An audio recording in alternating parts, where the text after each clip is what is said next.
It's a brilliant, powerful hammer to smash that facade.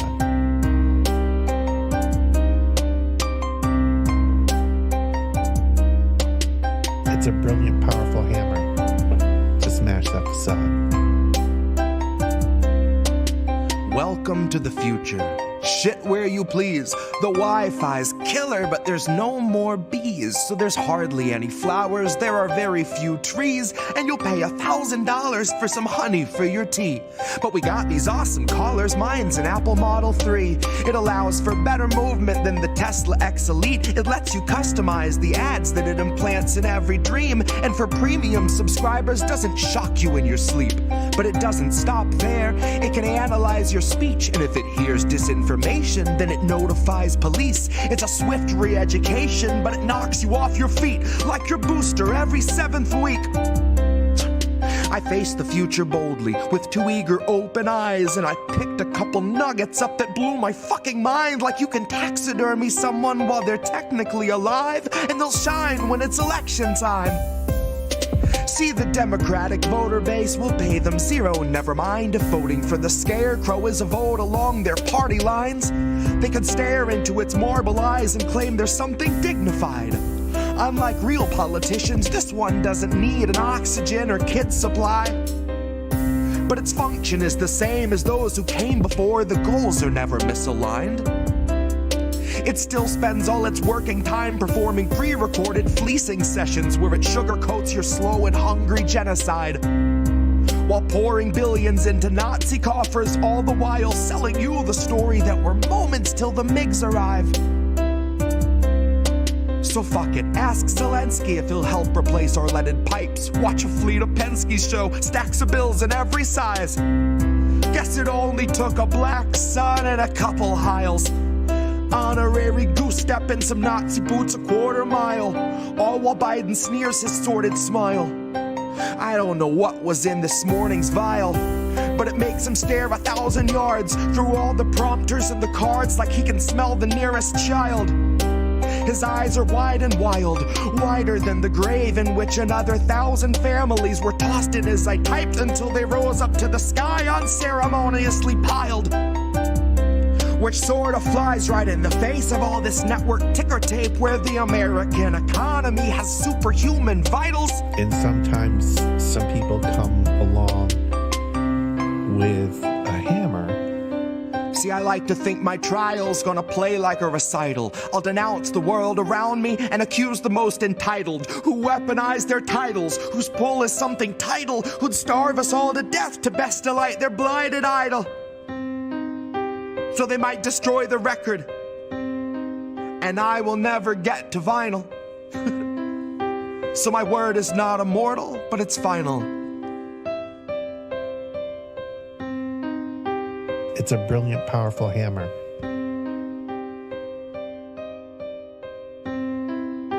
It's a brilliant, powerful hammer to smash that facade.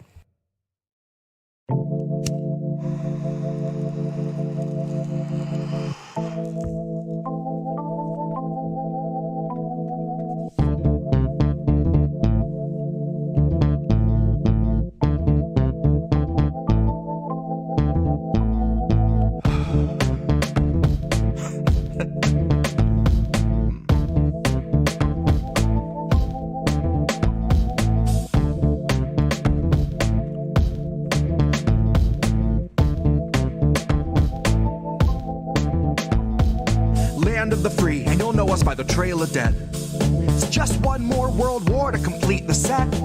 When you live by the pike, you die by the pith. You die wide-eyed, still pleading the fifth, or crying divine epithets in pathetic attempts at defense. All empathetic for those on your side of the fence. Well, I'll gladly put you and your legacy into an alternate tense of faltering senses and altered events. Like hun, it ain't a hearse, it's a reaper's stretch. Ah, how sweet, she said. Bunch of hordes in the street like it's Evil Dead. Where the thin blue line meets razor's edge. And where the corporate ladder ascends to a steel-toed boot that awaits on the ledge. You'll be licking it fresh at your boss's request till it stomps each finger and watches you fall to your death and drown in an ocean of debt. Gone with the fodder who gathered to honor the patient left, who purity tested themselves into sections, step by step till the next election, when it's just one them and the sound of their well-read theorized breath. That's harm reduction for the lowly cost of you holding your nose and just openly buying the theft. Maybe that's all in the flick of the pen. Maybe we're all one unmarked van from a trip to the pen, being guarded by pigs who exist on a diet of dying breaths of much worthier men. Honey, heaven's expecting you. Just don't get too hung up on who they let in. Just look up at the shine of the pearly gates. You don't need to worry if there's lead in the paint. You don't need to worry if there's lead in the water, lead in the milk, lead in the honey, lead in the caustic embrace of the Heavenly Father. Lead is the flavor of passive perpetual slaughter. Lead is the taste of us led to the ledge by the lure of the legend of expert consensus, and then beckon to stretch it just one step farther. And I hope all the folks who were boastfully gloating and toasting themselves as the heroes of COVID for boosting their boosters and doing their part are now equally thrilled to be starstruck martyrs, all laid in a government grave with anonymous markers, like you're back from the carvers and off to the splicer. You're the very first wave to be slain in the war against Pfizer, that 100 years war against Pfizer. They are thinning the crowd that is striking right now to bleed adequate pay from those inhuman misers, who all sit in their office and designate coffins to people regarded as nothing but profit for Kaiser. Still the Dems want you nicer. Dems want you softer. Dems want you kinder. Yeah, they all want you graciously starving in silence. You will speak when you're spoken to. Rest of the time, you and all of us peasants are merely depressing statistics neglected in Congress's binders. All bled, bone dry, then fed to the grinder. Our headstones line each step as reminders. That's a lesson in object permanence learned in the furnace by workers consigned to the fire. Workers bled, bone dry, then fed by the fed to the grinder.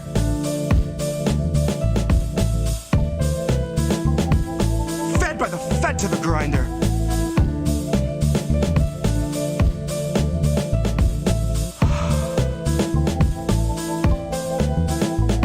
Now the Fed went straight to your head. Mind what you hide and your size unsaid, and your eyes turn blind to the signs unread. Flag bright red, so you let it in bed. You let it inside, and you'll see that it's fed. Never you mind that it grinds your wealth into bread for itself, then it bleeds you dry, then it dines on the dead. Now the Fed went straight to your head. Mind what you hide and your size unsaid, and your eyes turn blind to the signs unread. Flag bright red, so you let it in bed. You let it inside, and you'll see that it's fed. Never you mind that it grinds your wealth into bread for itself, then it bleeds you dry, then it dines on the dead. And the Fed went straight to your head. Mind what you hide and your size unsaid, and your eyes turn blind to the signs unread. Flag bright red, so you let it in bed. You let it inside, you'll see that it's fed. Never you mind that it grinds your wealth into bread for itself, bleeds you dry, then dines on the dead. The Fed went straight to your head. Mind what you hide and your size unsaid, and your eyes turn blind to the signs unread. Flag bright red, so you let it in bed. You let it inside, and you'll see that it's fed. Never you mind that it grinds your wealth into bread for itself, then it bleeds you dry, then it dines on the dead. Here's where our leaders would see us all led. Here's where our leaders would see us all led. Here's where our leaders would see us all led. Here's where our leaders would see us all led. The Fed went straight to your head. Mind what you hide and your size unsaid, and your eyes turn blind to the signs unread. Flag bright red, so you let it in bed. You let it inside, you'll see that it's fed. Never you'll mind that it grinds your wealth into bread for itself, then it bleeds you dry, then it dines on the dead. Fed went straight to your head. Mind what you hide and your size unsaid, and your eyes turn blind to the signs unread. Flag bright red, so you let it in bed. You let it inside, you'll see it, it's fed. Never you'll mind that it grinds your mind, that it grinds yourself, then it bleeds you dry, then it dines on the dead. Here's where our leaders would see us all led.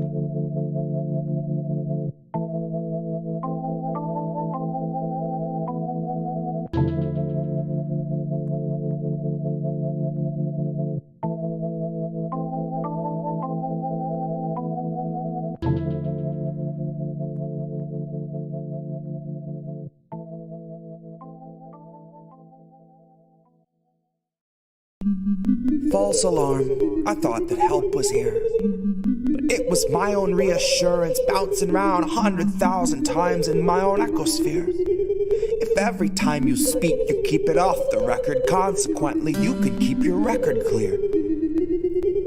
And if you mute the speech that shakes your frail beliefs, you only seek to insulate your image and continue down the stream in the direction clout and credit steers.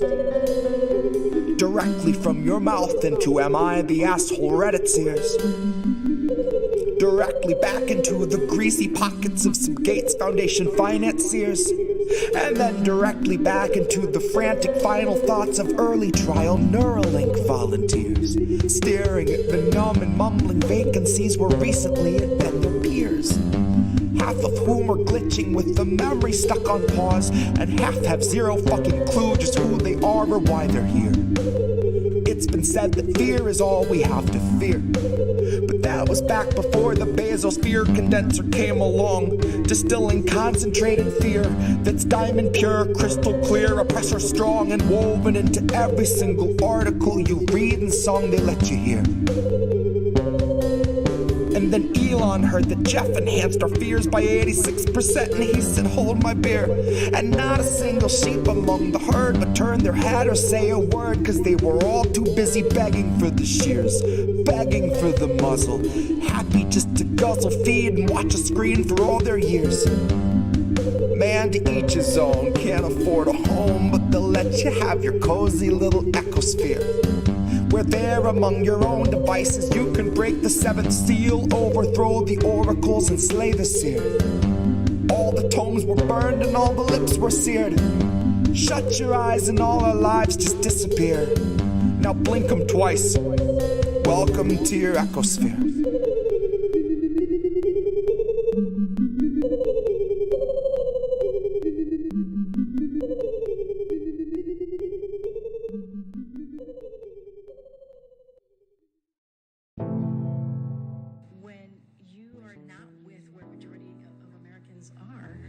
Then, you know, that is extreme. That is an extreme way of thinking.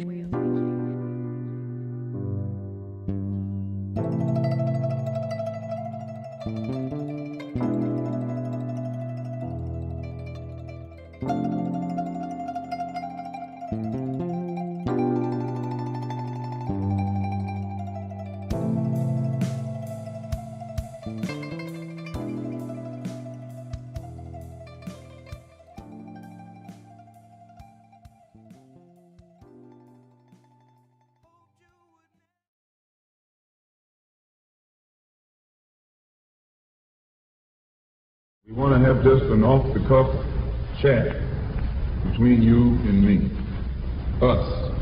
We want to talk right down to earth in a language that everybody here can easily understand.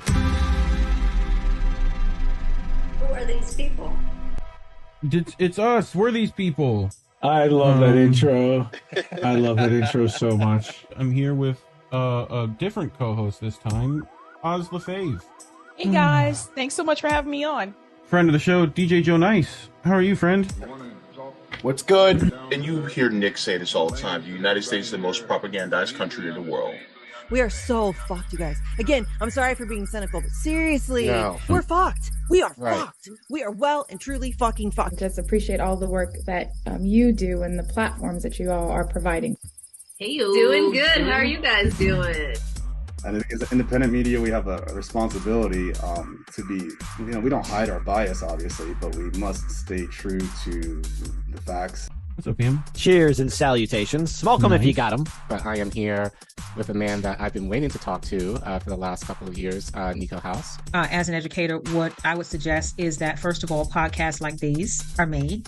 So you need to be an example for the people and for the future, knowing that your words can actually change the future. What do you feel? What would Kwame Ture feel we would have to do?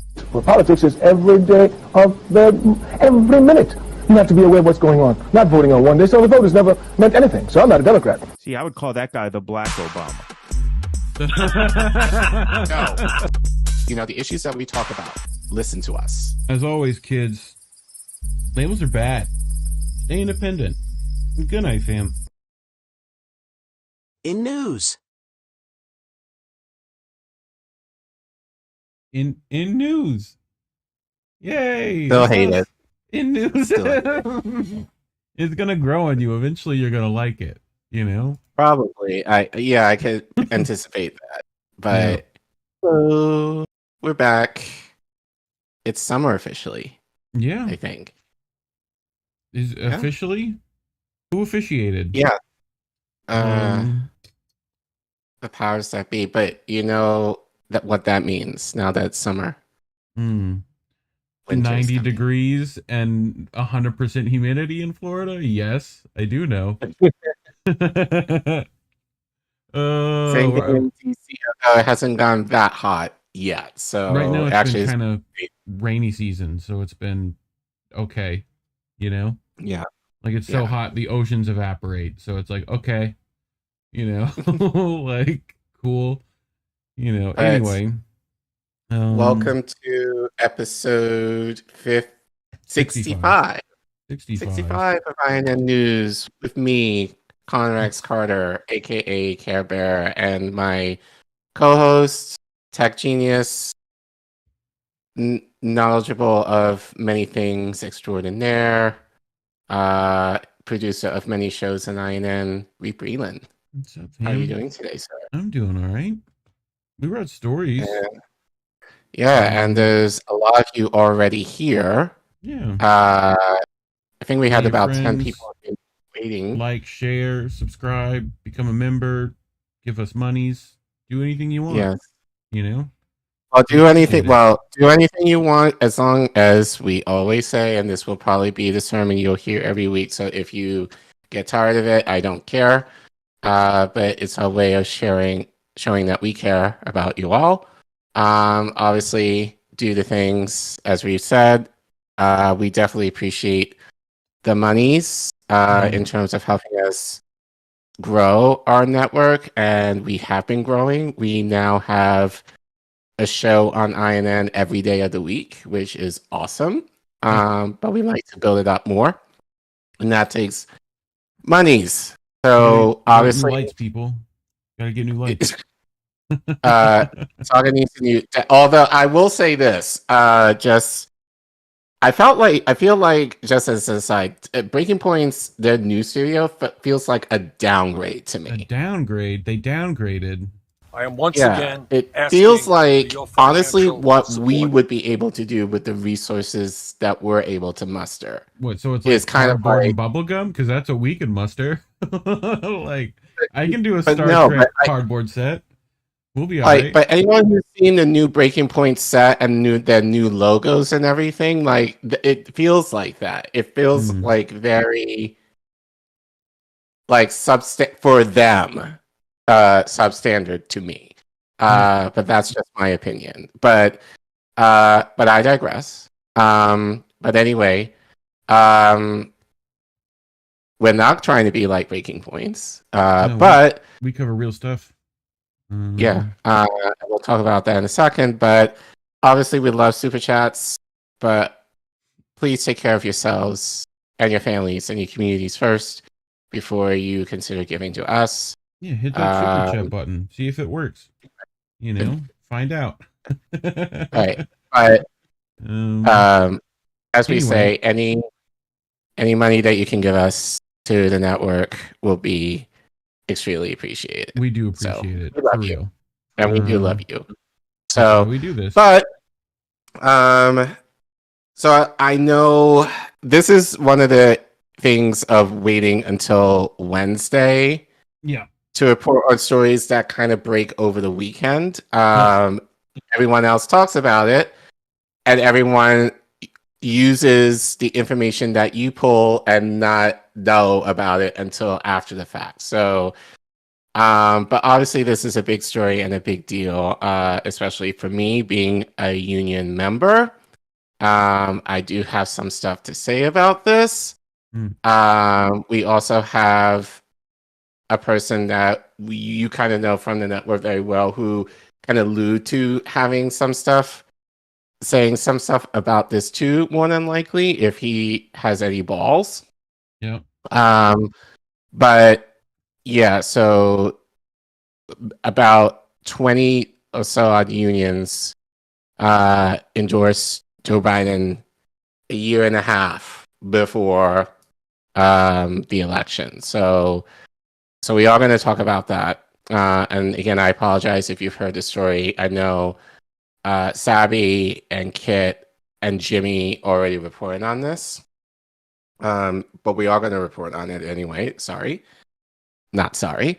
And I wasn't sure if I was going to do this story. And excuse me, I have bugs in here. Of course, being summer and I live in the basement apartment, I get a lot of mosquitoes. I wasn't sure if I was going to do the story given Monday was Juneteenth. I saw this article, though, by Margaret Kimberly that she published last year. Mm. And then there was some talk about Juneteenth, on Monday. So I figured, well, why not talk a little bit about it and highlight Margaret Kimberly's article, which I felt was very good. And I think talks about the issues with Juneteenth in terms of how people are spinning it, but most problematic, just how it's kind of being co-opted, in terms of not addressing the true issues regarding Black liberation in this country. So we're going to talk about that a little bit, and then reference a squad member, surprisingly, in terms of how this issue relates. And what do you have, Reef? Well, speaking of Black liberation, Spotify is deciding to censor some of that, particularly pro-Palestinian artists. We'll figure out why they're doing that. Lovely article by Alan McLeod from Mint Press, and double duty of Mint Press, Chris Hedges, with probably one of the best Assange summary articles I've seen in a long time. So we're going to take a look at that, and the imminent extraction of Julian Assange from Belmarsh to here. Extradition. Yeah. Those are words.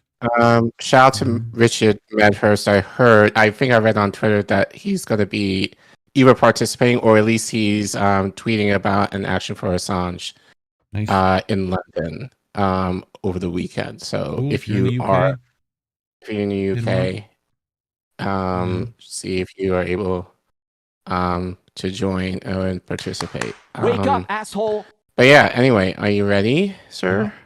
I'm ready. All right. So let's get started. So as probably all of you know by now, because it's been talked about on several channels over the last few days, close to 24 unions, and let me emphasize, not unions themselves, but union leaderships, decided to do a thing and endorse Biden over a year before the election, which is ridiculous, shameful, and it just shows how little the Democratic Party has to offer in terms of actually providing for people, to the point where they have to hide their cover for that by having unions or Biden a year early. So shame. Common Dreams, probably one of our other favorite reporters, Jessica Corbett, at this point, because we've read quite a few articles from her over the last few months. Yep. She writes, in unprecedented show of solidarity, major labor unions endorse Biden for 2024. The largest labor mobilization in history begins today, supercharged by the excitement and enthusiasm of hundreds of thousands of union volunteers who will work tirelessly to re-elect a president they know has our backs, said the AFL-CIO president. So Jessica continues. Yeah,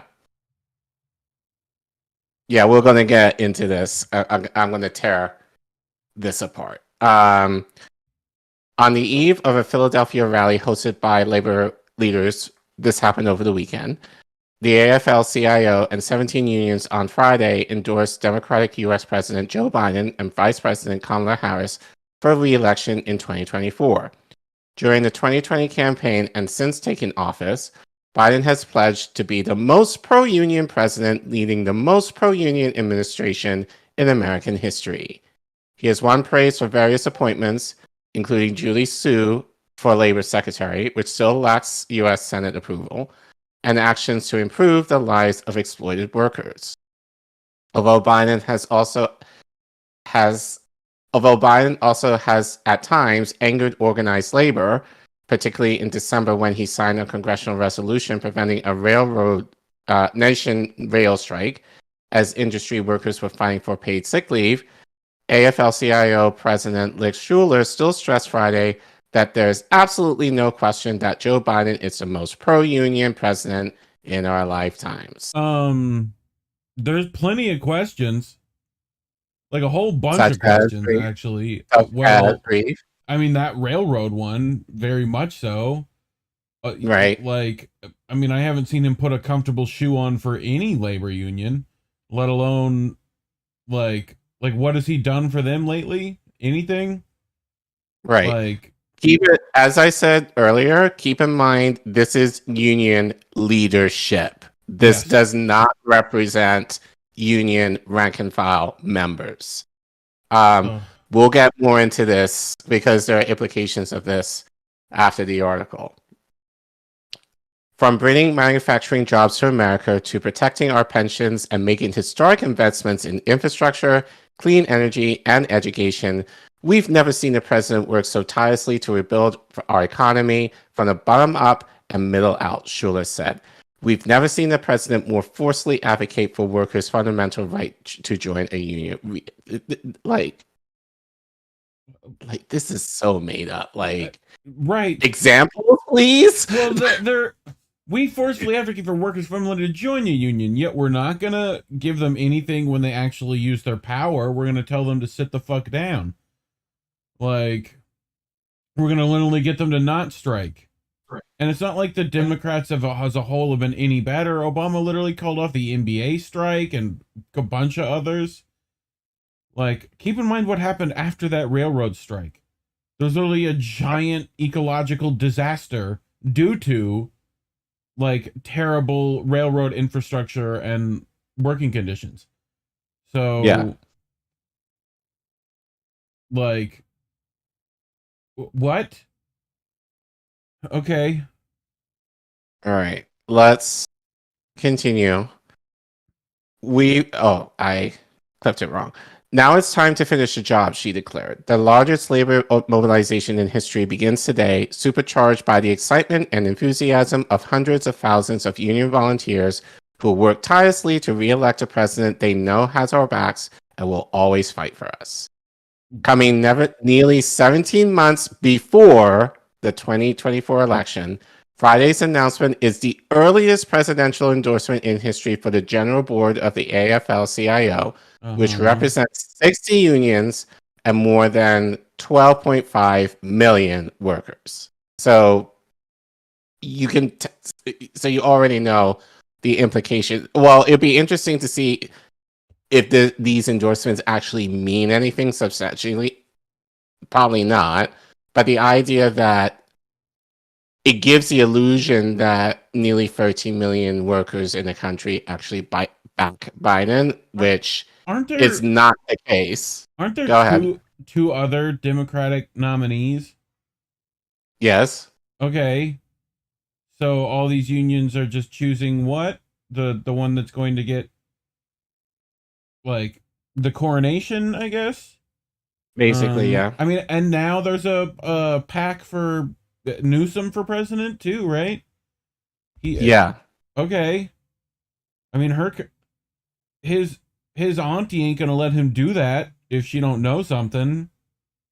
Will be very interesting. It'll be very interesting to see what will happen in the second half of this year. Because, as I said, we're just waiting for the announcement, but. If the Supreme Court will strike down student loan debt forgiveness, and there's already been a lot of reports basically saying happen. it's, well, not only that it's going to happen, but just how much devastation there will be for people having to pay those back with the interest now plugged back in. And, we're heading into, the winter now.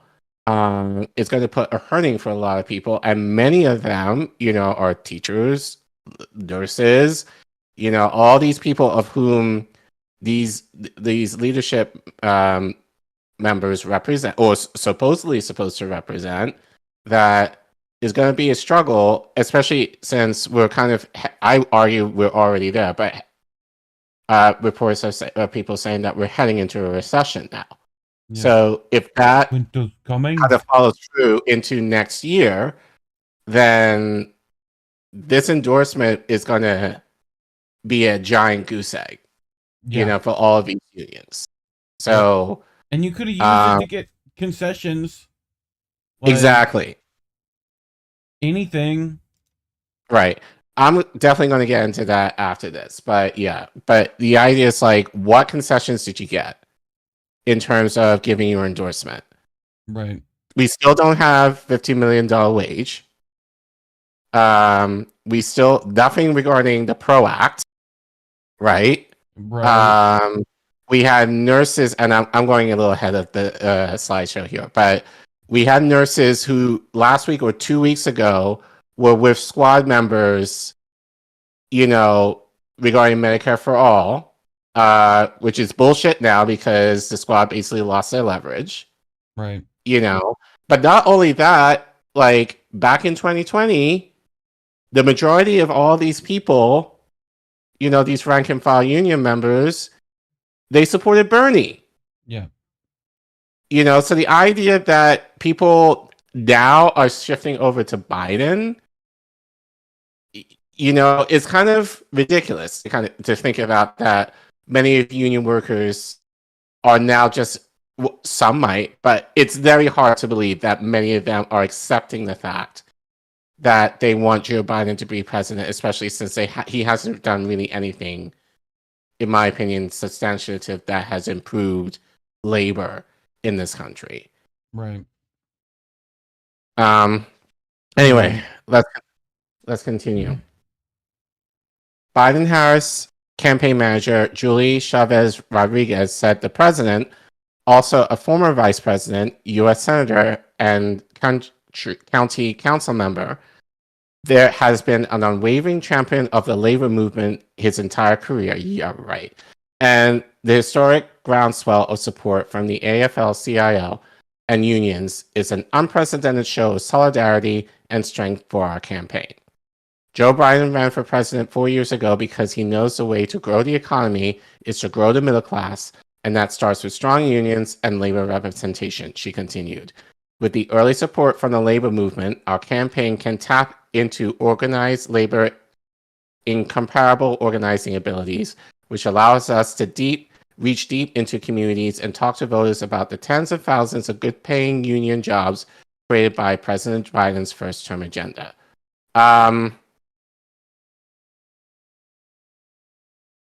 So, in other words, saying without saying it, we're basically co-opting what's happening within labor right now. Yeah. To funnel it back into the Democratic Party in the illusion that we actually are doing shit to prevent any mass movements from happening. Yep. Basically is what she's saying without saying it. Right.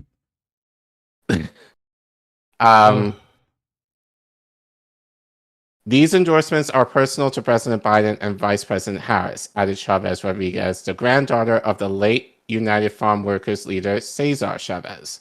They are proud to be the most pro-labor administration in our country's history, and this campaign will honor that commitment by working to earn each and every vote come November 2024. Along with the AFL-CIO, unions individually endorsed the Biden-Harris campaign, including the Actors Equity Association, American Federation for Government Employees, American Federation of State, County, and Mutual Employees, American Federation of Teachers, bullshit, Yep. Communications Workers of America, International Brotherhood of Electrical Workers, International Union of Operating Engineers, International Association of Bridge, Structural, Ornamental, and Reinforcing Iron Workers, Labor International Union of North America, and National Nurses Union. President Biden and Vice President Harris took decisive life-saving action at the very start of their term when their administration confronted the deadly global pandemic, said NU President Sine Truffaut-Cortez. Nurses had their backs in 2024 because when we look at their track record, they can see that they had ours. Not when nurses refused to get the shot and had to be forcibly leave their jobs. Right? As political extreme... Oh, sorry. Wrong paragraph. AFC-SME similarly noted that before Joe Biden was sworn in, the pandemic was raging and our economy was in free fall. Politicians, including the former president, shook hands with frontline public service workers for the cameras, then stabbed them in the back when the cameras were off by doing nothing, as essential workers were laid off because of budget shortfalls. You mean like Joe Biden and Kamala Harris shaking the hands of particular ALU leaders? Or is that... we're going to get to that. Oh, okay. We're going to get to that. Perfect.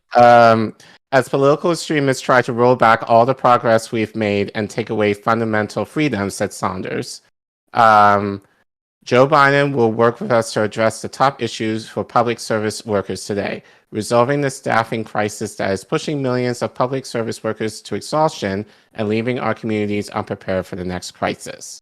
How? Like, what? Biden's new labor endorsements were intentionally announced ahead of the Saturday event at the Pennsylvania Convention Center in Philadelphia, which will be the president's first rally since confirming in April that he's seeking a second term. Harris was in Philly on Tuesday to meet with leaders from the Service Employees International Union. The Philadelphia Inquirer reported that the vice president said during the event, Joe Biden lives, breathes, and cares so deeply about the importance of strengthening and uplifting working people through strengthening and uplifting labor unions. That dude can barely live, breathe, or care, let alone let alone do the rest of what you said. Like, calling Biden and Harris the most pro-labor, pro-public education leaders our country has seen in modern history. You're laying it on thick. AFP President Randy Rangarn declared Friday that this weekend, the entire labor movement is joining together in an unprecedented show of strength and support to harness the collective power of working people determined to move this country in the direction of freedom, justice, and opportunity for all. You know what? I've said Max Frost is my personal nemesis. Yeah, Weingarten's up there, right? Yeah, let me catch Weingarten in the street and see what happens. Just making a whole little hall of injustice with all them in it. Right.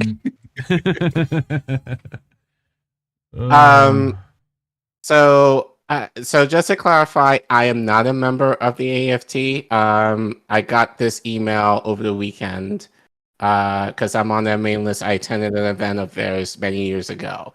But this is what I tweeted. Teachers should not be endorsing Joe Biden as our work conditions have not improved in any fashion since he has been in office. First nurses, now teachers. This is why unions in this country are considered a joke. Union leadership does not speak on behalf of their members. So that's kind of what I tweeted over the weekend in light of their announcement. I also tweeted, any union who endorsed Joe Biden has shown their true colors in offering no solidarity to railroad workers who had their right to strike taken away by Joe Biden and the Democrats. You all have memories of goldfish. So kind of saying what you said earlier. Yeah. And I think this is actually kind of, and it's surprising that no one's necessarily talking about this. There is like no solidarity for labor at all. No. Like, we're talking about we need to coalesce, we need to form, have solidarity among labor. But there isn't any. How do they get away with all these endorsements without a single poll of their members? Like, how do they do that? To be honest, what committee decided this? Is it just the main leader? Did just Weingarten decide that's what we're gonna do? Basically, because these are and this, as I said in my tweet, this is the problem. Like, this is the issue that many people, especially those who are more conservative, have with unions. Is this reason? Because more often than not, many unions in this day and age are highly democratic, but many of the leadership are in the pocket of many of these corporations and politicians as well, who, will basically do everything to maintain what little power these union members have and status to maintain the status quo for the benefit of the corporations and the politicians in office that may not be doing the job on behalf of the union workers. So, yeah, it's not us that is making these calls. This is essentially leadership making the calls on behalf of us, which, as I said, back in 2020, the majority of labor, at least as far as teachers, nurses, a working class, was endorsing Bernie. That was the majority of his donations were coming from the working class. So the idea that these same people are now going to give to Joe Biden when our conditions have not all of this changed. This is all fundraising, right? Yeah, like, it's all exactly fundraising. Yeah. What that is. Like, it's Democrats need union money. Union money needs Democratic funding, like, and protection. This is fucking inside ball game. Like, yeah. So, anyway, so this is one of the good things about Twitter. I think honestly, Twitter can be better than most news. Yeah. If you kind of look at tweets carefully. Mm-hmm. So of course, I had to see what the railroad workers had to say, and sure enough, they responded.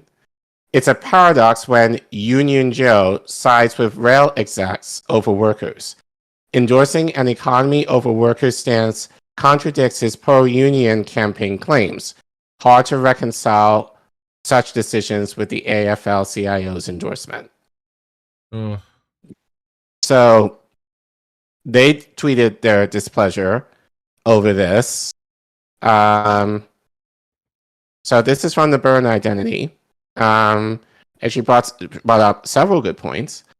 This just pours more salt on the wound of the National Nurses Union endorsing Biden yesterday, when literally 30 days ago, they were with Bernie and Jayapal reintroducing Medicare for All, knowing that Biden said he would veto Medicare for All if he made it to his desk.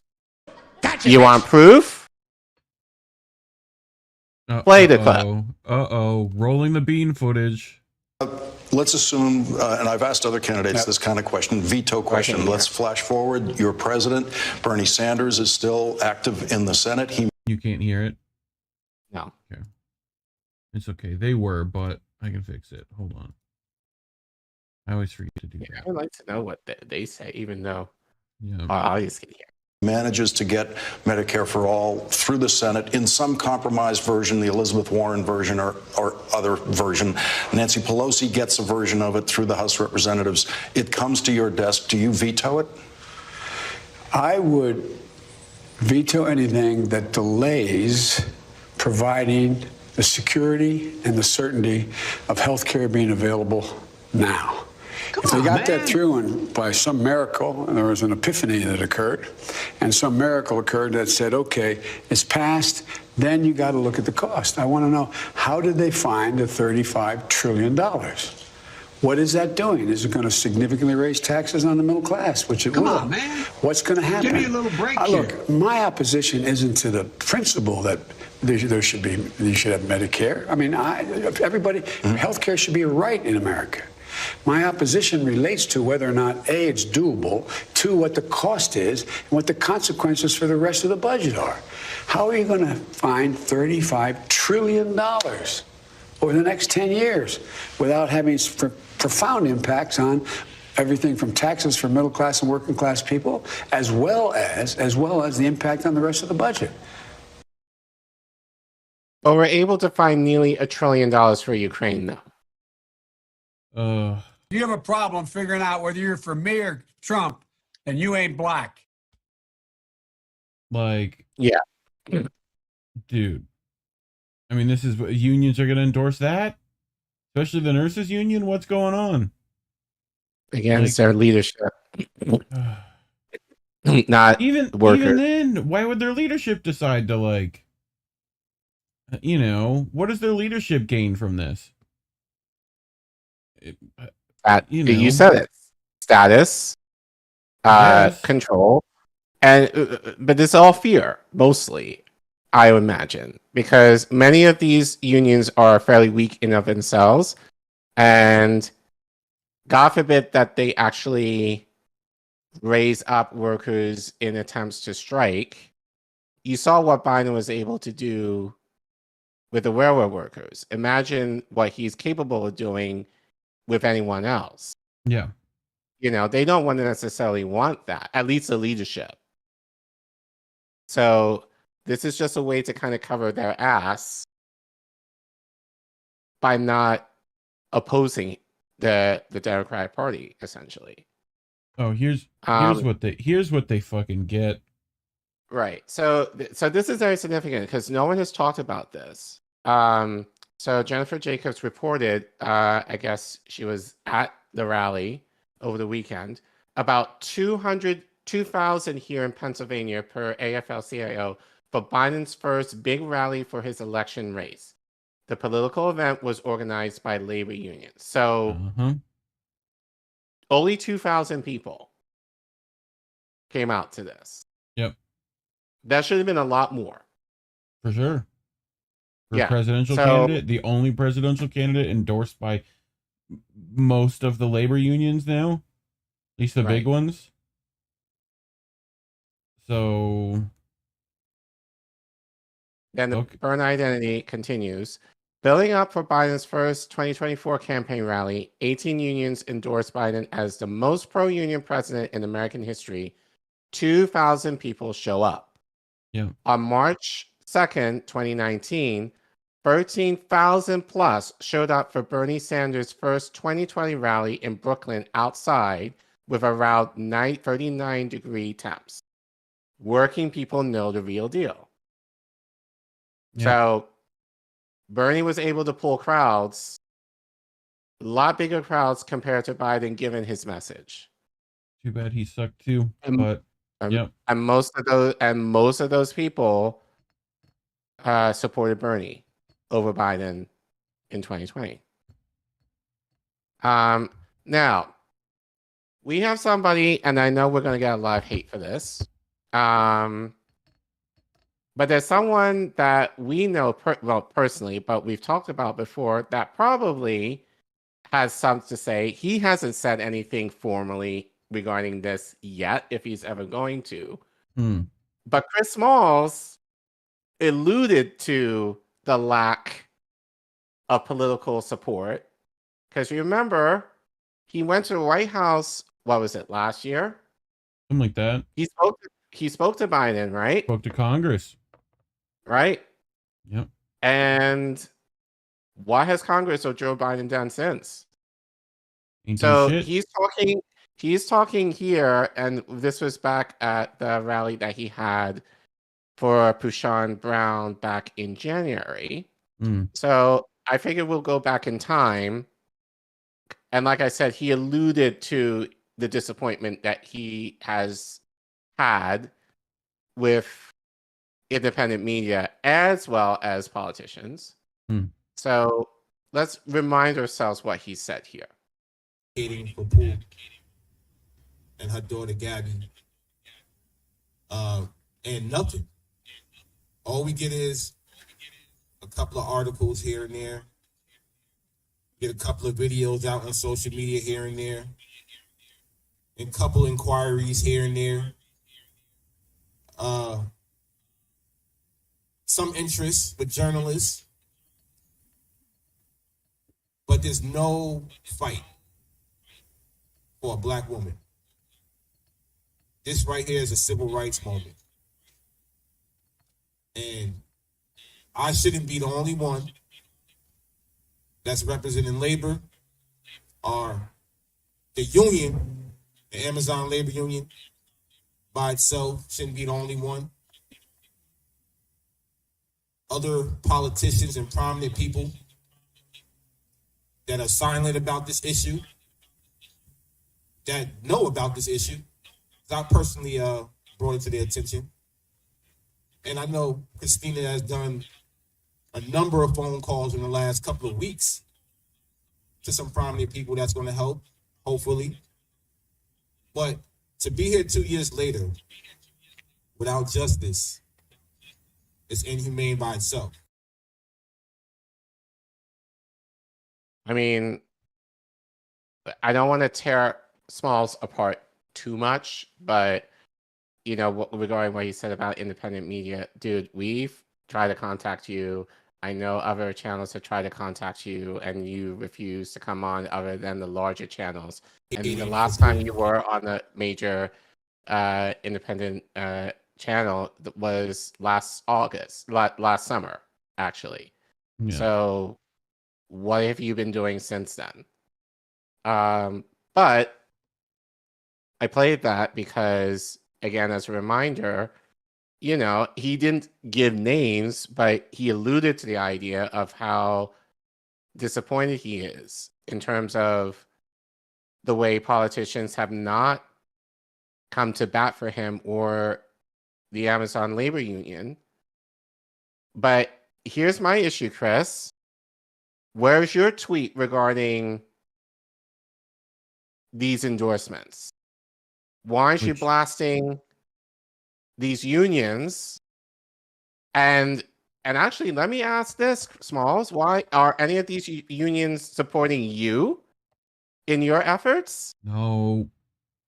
AFL-CIO was supposed to be doing stuff, but I've yet to see a win there. So, I mean, this is, you know, it's talking about passing the PRO Act.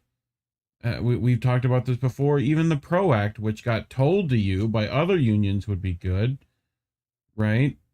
It would have literally made it to where ALU wouldn't have existed. Which it still might not. You still haven't completely won your thing.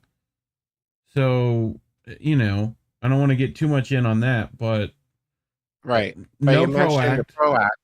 But you No mentioned 15. the PRO Act. So, yeah. So M at Matt Caucus tweeted, 2 years ago, union leaders were talking tough, pass a PRO Act or else. Fast forward to now, no PRO Act, no $15 minimum wage, a broken rail strike, and cut food stamps. Biden delivered nothing. We need a political revolution in the labor movement and leaders who won't roll over the Democrats. And here she tweeted a political article, you know, basically what unions were saying, pass the PRO Act. And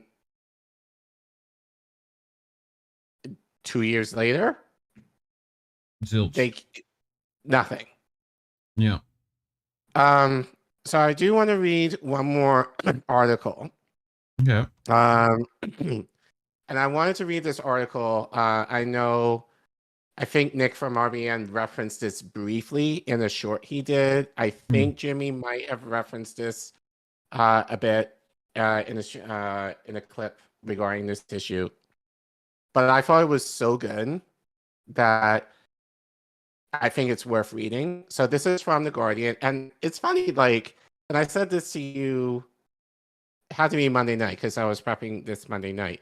Like, how is it that The Guardian, which is a UK right-leaning newspaper, and that we've read a few of their articles over the last year or so, and more often than not to say we agree with everything that they say, but generally, like, they do okay. They do okay. I mean, like, if anything, they don't have any like skin in the game here. Like, they do a little, but you know, it's not as like they're not as entrenched into the American ecosystem as, you know, news here is.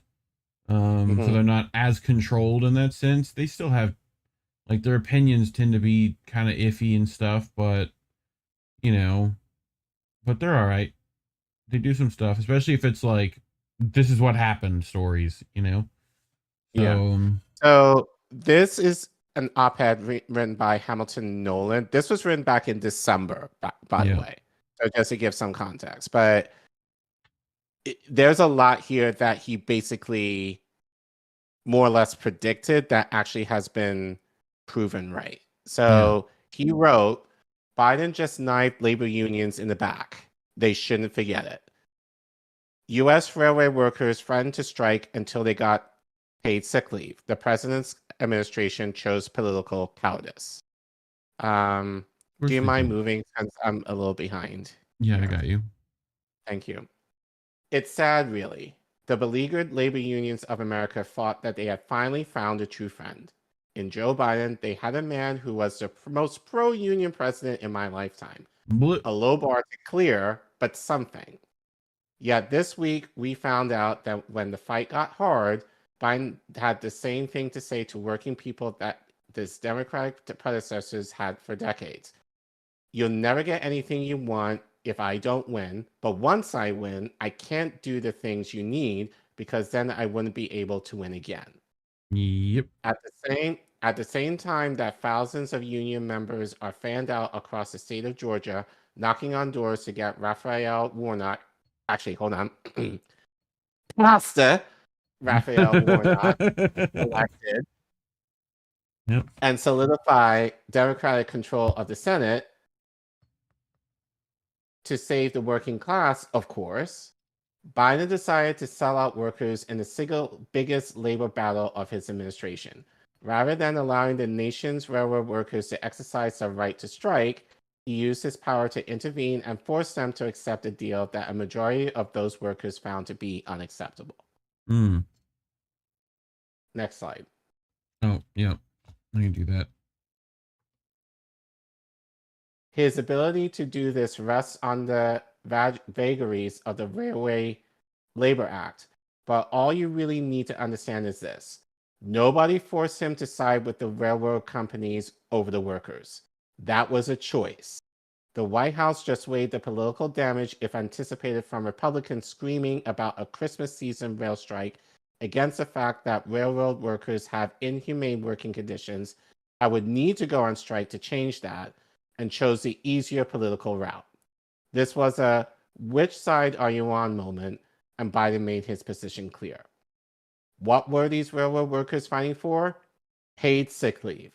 The basic ability to call in sick or go see a doctor without being penalized, something that many of us, including members of Congress and railroad company executives, take for granted.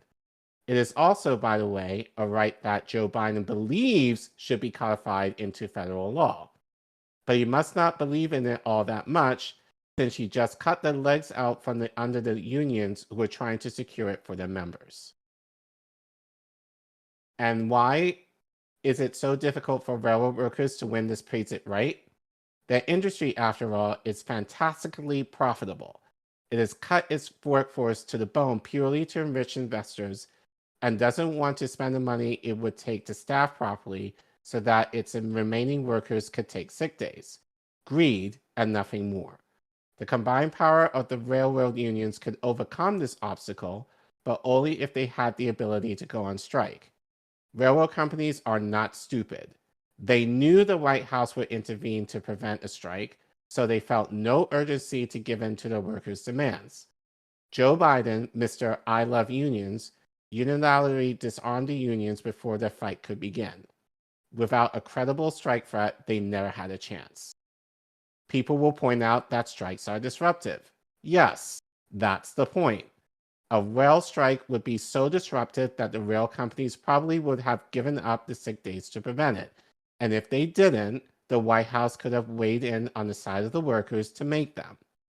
Instead, it did the opposite, and rescuing hope for those workers fell to Bernie Sanders and to progressives in the House, who forced congressional leaders to move a separate bill to guarantee the sick leave they were asking for.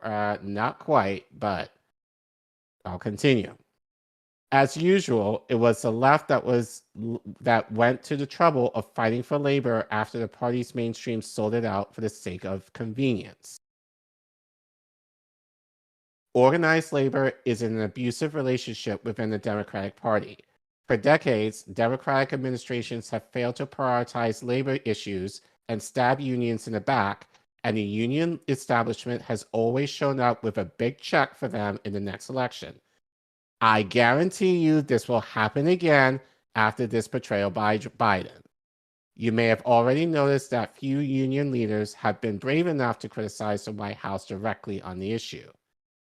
Breaking free from this dynamic not only does not mean getting friendly with Republicans, who would happily bring back indentured servants and child labor if they could. They're doing that. Going. What's that? They're doing some of that. Child labor, at least. It means going left, the only part of the political spectrum that generally gives a damn about the interests of working people. Rather than pouring its considerable resources into the mainstream Democrats, the labor union should be bankrolling the expansion of the progressive wing of the party to permanently shift the internal balance of power. This is not some rarefied ideological prescription from a textbook. It is common sense. If you are a railroad worker, I will add, or a nurse, or a teacher, or a plumber, whatever, or anyone who understands the basic need for solidarity among all workers in the face of corporate power, where are your friends? They are all sitting on the left. If we keep running back to support those who just kicked sand in our faces, nothing will ever change. And so, nothing will ever fundamentally change. Right. So I thought that article, for the most part, given the few things regarding the squad, I thought was excellent. And again, this was written back in December. So basically what he said in terms of basically kowtowing, that's exactly what the unions have done. And it just shows, I think, especially on the left, how much little to no fight we have. Because, which is sad to say, but it's a reality that, again, the idea that unions, there is no solidarity, that they saw what happened with the railroad workers, but they decided to go with Biden anyway. Yep. And so that, to me, that's the biggest thing. And so, so the idea is like, where are we on the left to kind of help make these to coalesce labor to do what Hamilton said here? Yeah. But instead, we're just kind of talking about the latest trends or whatever else. And I know like Kashana Sawan is trying to do that with Workers Strike Back, and that remains to be seen how effective she's going to be. But basically, this just shows that basically every union for themselves. And many of the union leadership, as Hamilton mentioned, is in the pocket of the Democratic Party in terms of giving them, their endorsement check to secure their security. And again, these are for the leaders and not for the workers. Yep. Makes sense. It continues a little bit more. Okay. And instead of kissing and making up with Biden after this outrageous insult, labor should be putting the fear of God in him with the possibility that they will back a primary presidential challenge from the left in 24 or a third party. Hamilton Nolan. Biden is very odd and not very popular. He's been a friend of unions, yes. Again, wrong. But if he goes against them on the biggest fight of all, how much of a friend is he really? He was never a friend. Nothing has as much talent, much latent power as organized working people. We need to stop begging politicians for their support. Yes. And make them come beg for ours.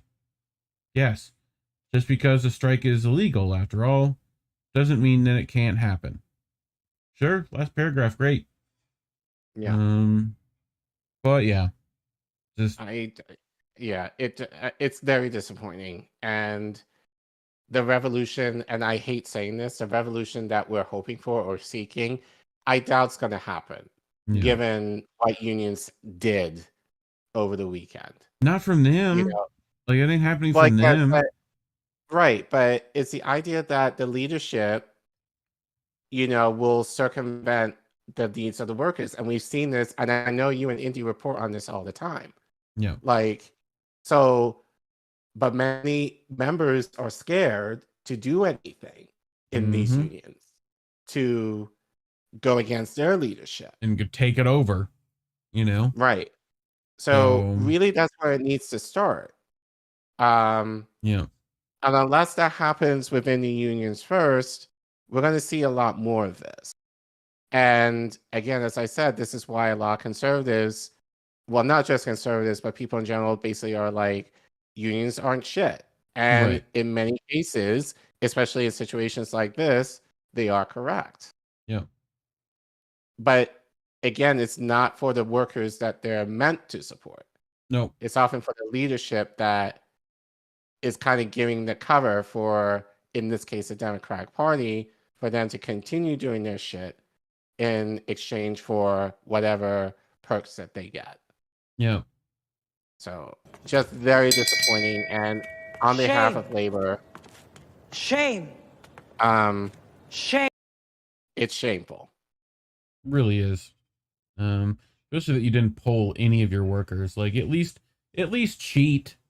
At least lie better. Yeah. Like, anyway. On to our next story this evening. Everyone's favorite artist ripoff machine, Spotify, decides to censor Palestine. At least pro-Palestinian artists. You hear about this at all, Collin? Nope. So Alan McLeod put this out June 12th over at Mint Press. Shadowy Israel-linked group attempts to censor pro-Palestinian Spotify artists, right? So, a shadowy Israel-linked pressure group is attempting to remove artists supporting Palestinian liberation from Spotify. We Believe in Israel, an outgrowth of the British Israel Communications and Research Center, aka BICOM, is lobbying both the UK government and the popular music streaming platform in their efforts to censor a range of artists, including Mint Press News' Low Key. Studying these organizations' key figures, Mint Press can reveal that the lobby group may have sympathetic ears in key positions in both. Earlier this year, following a long campaign from We Believe in Israel, Spotify removed a host of Arabic language songs containing incendiary lyrics toward the state of Israel. In a press release, the group welcomed the decision, but made clear that they saw this as only the first step in a much wider campaign of censorship. It's good news that Spotify have finally listened to public disgust about hosting clearly anti-Semitic content, which contravenes their own content policies, including directly inciting violence against Israelis, said the group's director, Luke Akehurst, the notorious Labour Party operative. Now we need them to look at why they're hosting explicitly anti-Semitic and conspiratorial songs by Low Key and Ambassador MC, he added, defaming both artists simultaneously, while clearly sending a signal that they were next. This is that same Labour Party operative that claimed Corbyn was anti-Semitic, yes? Yes. So, it was also widely reported last month that We Believe in Israel was behind Spotify's decision to remove Palestinian pop star Mohammed Asaf's My Blood is Palestinian from its platform. However, it later transpired that the reason the 2012 Arab Idol winner's music disappeared was a contractual dispute between his record label and the streaming service. We Believe in Israel, who have conceded that they work closely with the Israeli embassy but insist they had not directed by them, had been campaigning for some time to cleanse Spotify. Last year, it launched a petition which gained 4,000 signatures and directly lobbied the British Ministry of Digital Culture, Media, and Sport on the matter. Right. So we don't work with them, but we definitely do everything we can for them.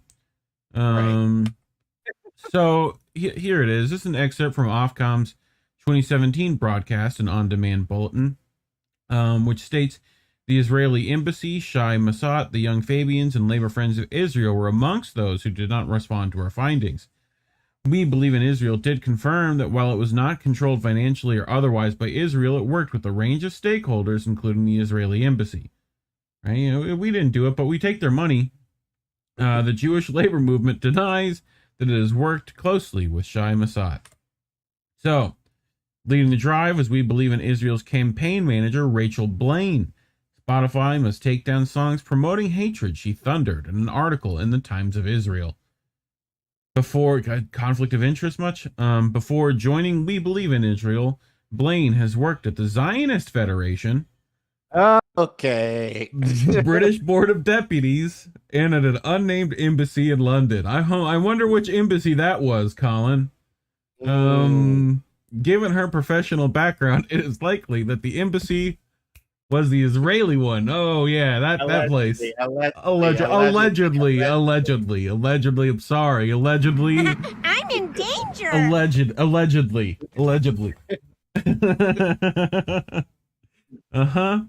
I love that though. It's like, oh, our main campaign manager definitely worked at that fucking embassy, but you know, we never had anything to do with that embassy. Okay. So the president of Loki's music is particularly offensive. Ackhurst complained. It's not. I've heard it. It's great. Claiming that his songs were a direct incitement of violence toward Jews and Israelis. Beyond a few lyrics, which, even if uncharitably interpreted, hardly rose to the level, he provided little by way of evidence. Telling, however, was the fact that We Believe in Israel singled out songs of Palestinian liberation for particular vitriol, especially Loki's Long Live Palestine and Long Live Palestine Part 2. And Ambassador MC's Free Palestine. God, that sounds like they're inciting some violence, huh? You know, freedom and living and long life and okay. The campaign failed spectacularly, however, as it elicited a huge worldwide pushback. A counter petition demanding Spotify not buckle to the Israeli lobby's pressure draw tens of thousands of signatures, including from hundreds of the world's leading intellectuals, artists, and musicians. This included dozens of the most prominent Jewish individuals in the creative industries. Ackhurst seemed dumbfounded by the failure of his crusade. The reason for targeting Loki in the first place was also the reason why the plan ultimately backfired. As a hip-hop artist recognized as one of the most gifted of his generation, Loki has amassed a worldwide following of tens of millions of people. His relentless social critique and his steadfast support of Palestinian rights may have effectively banned him from mainstream airways, but has gained him enormous respect from critics, musicians, and fans alike. His 3 Long Live Palestine tracks have become anthems within the pro-Palestine movement, and his skill has seen him collaborate with some of the most notable names in the music industry. As far back as 2011, the Jewish Chronicle noted that his mere existence was a, quote, potential nightmare for the state of Israel. Thus, when pro-Israel groups attempted to cancel him, they met with global pushback. We Believe in Israel's Spotify lobbying attempts intensified last June at the same time as the music giants announced its Safety Advisory Council, a body that would decide what content to remove from the platform on security and welfare grounds. Managing to secure 2 seats on the council was the Institute for Strategic Dialogue, a London-based think tank with close links to the pro-Israel lobby, including We Believe in Israel itself. Founded in 2006, the Institute for Strategic Dialogue brands itself as a body dedicated to analyzing and combating all forms of political and religious extremism. However, scrutinizing its founders, key staff, output, and funding sources suggest they may have ulterior motives. You think? I think. The organization was co-founded by socialite and media mogul Baron Weidenfeld, serving as political advisor and chief of cabinet to Chaim Weizmann. the first president of Israel. Weidenfeld spent his entire adult life relentlessly pursuing the Jewish state expansion. This included launching a global PR campaign to convince the world that West Jerusalem should belong to Israel. He was also a trustee of the Jerusalem Foundation, an organization that builds illegal Israeli settlements. Upon his death in 2016, he was rewarded with a burial at the ancient Mount of Olives in Jerusalem, one of the holiest sites in Judaism, an honor that very few figures receive. Institute for Strategic Dialogue co-founder Baron Weinfeld on the left with the notorious war criminal Henry Kissinger at the International Bertelsmann Forum in 2006. So they're good buddies, them. The Institute for Strategic Dialogue's current chair is Michael Lewis. Before joining the ISD, Lewis was director of BICOM, the group that birthed We Believe in Israel. Thus, BICOM/We Believe in Israel is now petitioning the Spotify Council, while their former directive is now in charge of an organization that sits on the panel that will help decide whether to ban pro-Palestinian artists. The Institute for Strategic Dialogue is funded by a host of NATO governments, including Germany, the UK, Denmark, Canada, Finland, and the Netherlands. It is also bankrolled by the National Democratic Institute and the International Republican Institute. Subsidies the notorious National Endowment for Democracy. Yay, the NED's here, Collin. The CIA front organization. Great. The CIA front organization set up by the Reagan administration to carry out many of the agency's most controversial and illegal activities. Do you think that On lady is going to come after Mint Press News McLeod for calling them a CIA front, or is it just Blumenthal and Rubenstein, you think? Attorneys at law. Spying and surveillance are not unknown to the ISD. Earlier this year, the Electronic Intifada revealed that the British government had secretly paid the Institute to help carry out a spying operation on Palestinian citizens. Its ranks are filled with national security state-adjacent figures, former fellows of NATO's Atlantic Council, and individuals who helped advise on the occupation of Afghanistan. Mint Press also found at least a dozen ISD employees who received postgraduate degrees from the Department of War Studies at King's College. Collin, you remember that, don't you? Yes, we do. Yes, we do. That's another banger of an Alan McLeod article about King's College and their War Studies department. Go back and check. I think what do we call that? Spy school. I think if you go back and look that up. Yeah. The University Department infamous for training the West's top spies, including British MI5 and MI6 agents, as well as CIA operatives. Therefore, while it presents itself as a counter-extremism organization, there are grounds to suspect that, to the Institute for Strategic Dialogue, any form of Palestinian resistance to Israeli occupation might be considered extremist. That Spotify has allotted 2 spots on its council to the organization is cause for concern. In lobbying the UK Department of Digital Culture, Media and Sport, We Believe in Israel is likely pushing at an open door considering some of the key figures in the organization. Chief amongst these is the Secretary of State herself, Lucy Fraser. Before entering politics and joining the Conservative cabinet, Fraser had worked at the Israeli Ministry of Justice, a post suggesting that she may be sympathetic to We Believe in Israel's goals. You think? The Conservative Party in general has been extremely pro-Israel. The Conservative Friends of Israel, the party's principal pro-Israel association, once noted that the remarkable 80% of Tory MPs were members.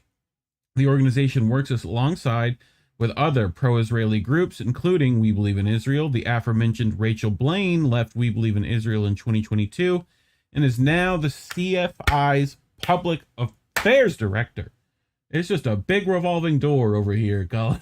Like, all this shit is.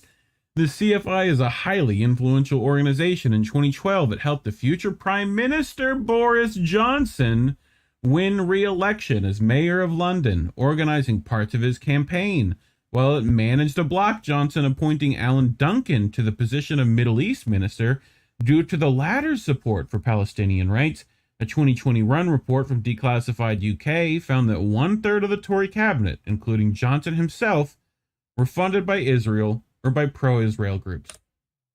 Public image rapidly deteriorating. Israel and its supporters have repeatedly attempted to remove opposing voices from the airwaves of the internet. Former Israeli Justice Minister Aliyat Shaked, isn't that how you do it? Shaked boasted that she worked closely with Facebook to censor Palestinian voices, with the Silicon Valley Corporation agreeing to take down around 95% of the content she asked them to. Today, former Director General for the Ministry of Justice Amy Palmore sits on Facebook's advisory council, the board ultimately responsible for content moderation of the world's largest news and social media platform. At key moments of worldwide political attention, Palestinians have found their Instagram accounts blocked and still cannot use services such as PayPal. The organizing culture boycotts of Israel, because of its systematic oppression of its indigenous population, find themselves attacked and smeared. Low-key is no stranger to this, having had gigs and speaking opportunities canceled. Nevertheless, Western support for Israel and its crimes is waning as the country loses the battle for public opinion. Faced with this reality, its supporters are increasingly turning to nefarious means to shut critics up. While Spotify has so far stood up to attempts to ban artists like Low-key and Ambassador MC, it should be clear that big media organizations are not global town squares, but corporate Western platforms that will always be ambivalent, at best, to third world struggles and movements to effect change. This is especially true when groups like the Institute for Strategic Dialogue are placed in charge of moderating them. So, thoughts, Care Bear? More of the story, don't fuck with hip-hop. Yeah, I would say so. But they're gonna try. It's just, but well, not hip hop. But I was somewhat half kidding. But like, this we should actually get DJ Joe Nice or somebody, like, because I know he's very much a music hound. We'll probably reach like, out to Low-key too. Yeah, but I think this is not new. No, this has been happening.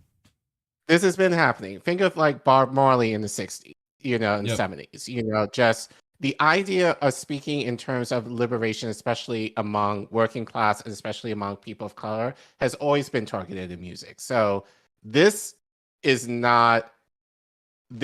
be a huge surprise. I mean, we report on Israel Palestine all the time, so this really isn't a surprise. I just want people to understand that this is nothing new. No, that this has been going on. Talk to 2 Live Crew. Decades, but it's just like, more or less now that there actually are lobbyists now that are up in the ante, so that are trying to covered these in spooky ectoplasm, like National Endowment for Democracy is here, the War fucking Department of King's Cross College is here, which is like MI6 CIA. Like training program. It's just, and now they're heads of Facebook and removing 95% of the content that these Israeli groups are asking them to. Like, but this should be a warning for, I think of someone like Jesse, because he has political. Some spicy content on Spotify. People should check it out. Like, not to say like his stuff will not be removed from Spotify for similar reasons. Yeah. So this is just another version of censorship that is bullshit, but it should make. But I think this is a way of kind of making music artists kind of not talk about any type of liberation, especially more in the political realm, that could lead to coalescing and actual like movement changing in their music. And so that's very dangerous to kind of think about, because it's going to affect a lot of artists. Now, I think the thing, again, as the article say with Low-key, because he's so popular that his fans basically stuck up for him. Yeah. I've never heard of him before, but actually now that he's you done read it, I'm actually great stuff on Assange. He's up there. I dig him. Yeah, I think we should try and get him on the show to maybe him and KRS-One. about We can just call yeah. KRS-One real quick and have him show up for this. You know? Yeah. So, look, like you guys know us, we'll talk to mostly everybody. Yeah. But but it would be also interesting to see what. I should connect with DJ Joe Nice pretty soon because I know he's touring, but I think there'll be like, there'll be points over the summer where I think he'll be like in the country. So we'll try and see if we can get him to talk more about like this type of censorship, in music in general. But but I think because Low-Key is a big artist, I think relatively in Palestine, and I think throughout the world, that he, not to say he got away with it, but he had the backing of his fans to actually make noise about it. But what's to say like a smaller artist would just be taken out? It's like just like YouTube, the larger channels, especially in this space, who kind of kowtow to the establishment, generally do fine. And then channels like us are the ones that get struck down, if not straight up removed from the platform, because we talk about things that are more counter to establishment talking points. So same thing. So yeah, I definitely sympathize with it. Yeah. But I think that's why this is just more of a reason why I think, just to kind of speak to our audience a little bit, how much we're really thankful for you guys. That like you're very small but mighty in terms of how you've advocated for us, how you share our content, how you promote our content, and that we're able to kind of get a bigger footing. We're still a baby channel, but you guys are helping us be elevated in the space more due to you guys' efforts and support and love for us. So we definitely don't take you guys for granted in terms of that, but this is part of the reason why, especially if you believe what we're doing, why we need your support. So, great article by Alan McLeod. We hopefully can reach out to him too. I think his time zones are hard, but over the summer, Collin will have more availability, so that should make things easier there. But speaking of, Collin, you brought something you wanted to talk about. Yeah, just 1 second while I write Low-Key on our. We are making a wish list of guests that we'd like to have on, so I'm going to add Low-Key. Yep. To our list. So hopefully, we'll reach out. I know. Thank you a few of you guys said in chat. Definitely try and get him on. We'll definitely look into that. Or if you guys any connections, feel free to tag him us too.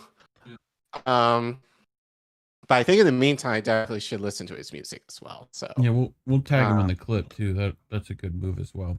But But anyway, speaking of tagging, want to tag Margaret Kimberly to this as well.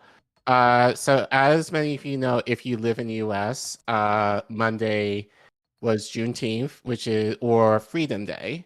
So it's a celebration in the country that became a national holiday 2 years ago, in celebration of the emancipation of slaves. Finally in Texas was among the last places to fully, emancipate slaves back in the day. So it was a regional holiday in Texas and in many places throughout the South, but then it's grown more in, more prominence, especially in African American culture. And I think it definitely came more to a head in 2020 in light of George Floyd. We'll get more into that because I think there are implications of that in terms of why it's a national holiday now. But Margaret Kimberly, and I was before I saw this article over on Monday, actually, I kind of wanted to talk about this in relation to another topic, but I wasn't sure. But then I saw this article, and then Sabby and I were kind of in a thread regarding this article, and I thought it might be worth looking at it a little bit, especially for people who may not be familiar with Juneteenth. So, so shout out to Margaret Kimberly. She's an editor for the Black Agenda Report. As I said, she wrote this article last year, but I think it's very poignant now to a lot of the discussion that was had on Twitter over the weekend regarding Juneteenth. So we're definitely going to read about it, and then we are definitely going to dissect this a little more in terms to a squad member, surprisingly. So let me play. I will play catch up. Actually, there we go. So, and actually, you probably need to zoom in for me a little bit because I'll have to play. Yeah. Yeah. You could actually zoom out a little bit. I wish I could. Zoom out. Yeah, that's fine. I can actually read that. Thank you. All right. So Margaret Kimberly wrote, Juneteenth was a people's holiday with deep meaning for the descendants of enslaved people. But the declaration of an official federal holiday has turned it into an opportunity for corporate exploiters and cynical politicians to show pretend concern for Black people. At best, Juneteenth provides a history lesson and an opportunity for much-needed political education. The people of Texas are informed that, in accordance with a proclamation from the executive of the United States, all slaves are free. This involves an absolute equality for personal rights and rights of property between former masters and slaves, and the connection hereforto existing between them becomes that between employer and hired labor. The freedmen are advised to remain quietly at their present homes and work for wages. They are informed that they will not be allowed to collect at military posts and that they will not be supported in idleness either there or elsewhere. General Order Number 3, June 19th, 1865. The fact that members of the United States Senate voted ununanimously to make Juneteenth a federal holiday proved that the commemoration is of no political value, turning what was a people's celebration into an occasion for opportunism and window dressing has actually damaged the cause for Black liberation and the understanding of history. We're going to get more into that after this article, though. Okay. On June 19th, on June 19th, zoom out, actually. I mean, I can follow you, but whatever. Yeah, thank you. I can actually read that a little bit if I sit a little close. There we go. That's actually better. On June 19th, 1865, Union soldiers arrived in Galveston, Texas, and issued a General Order 3, a declaration that slavery had ended. The fact that this event occurred 2 months after the Civil War ended took on an understandable mythical quality, including a belief that the news had been deliberately cut from enslaved people or that the person carrying the message had been killed. In reality, enslaved Texans were well aware that the war had ended, but they also knew that the absence of federal troops who could enforce the law make any legalities mute. They knew better than anyone else that the people who forced them to labor without compensation would not end their system unless they were forced to do so. Juneteenth was widely celebrated in Texas and other southern states, while the rest of the country was largely unaware of their special commemoration. Of course, the day had meaning to those descended from the enslaved in those regions, and they gave that day significance in their own way. Unfortunately, Juneteenth came to be more widely known, and now the serious and the scoundrels alike lay claim to what should be an important occasion.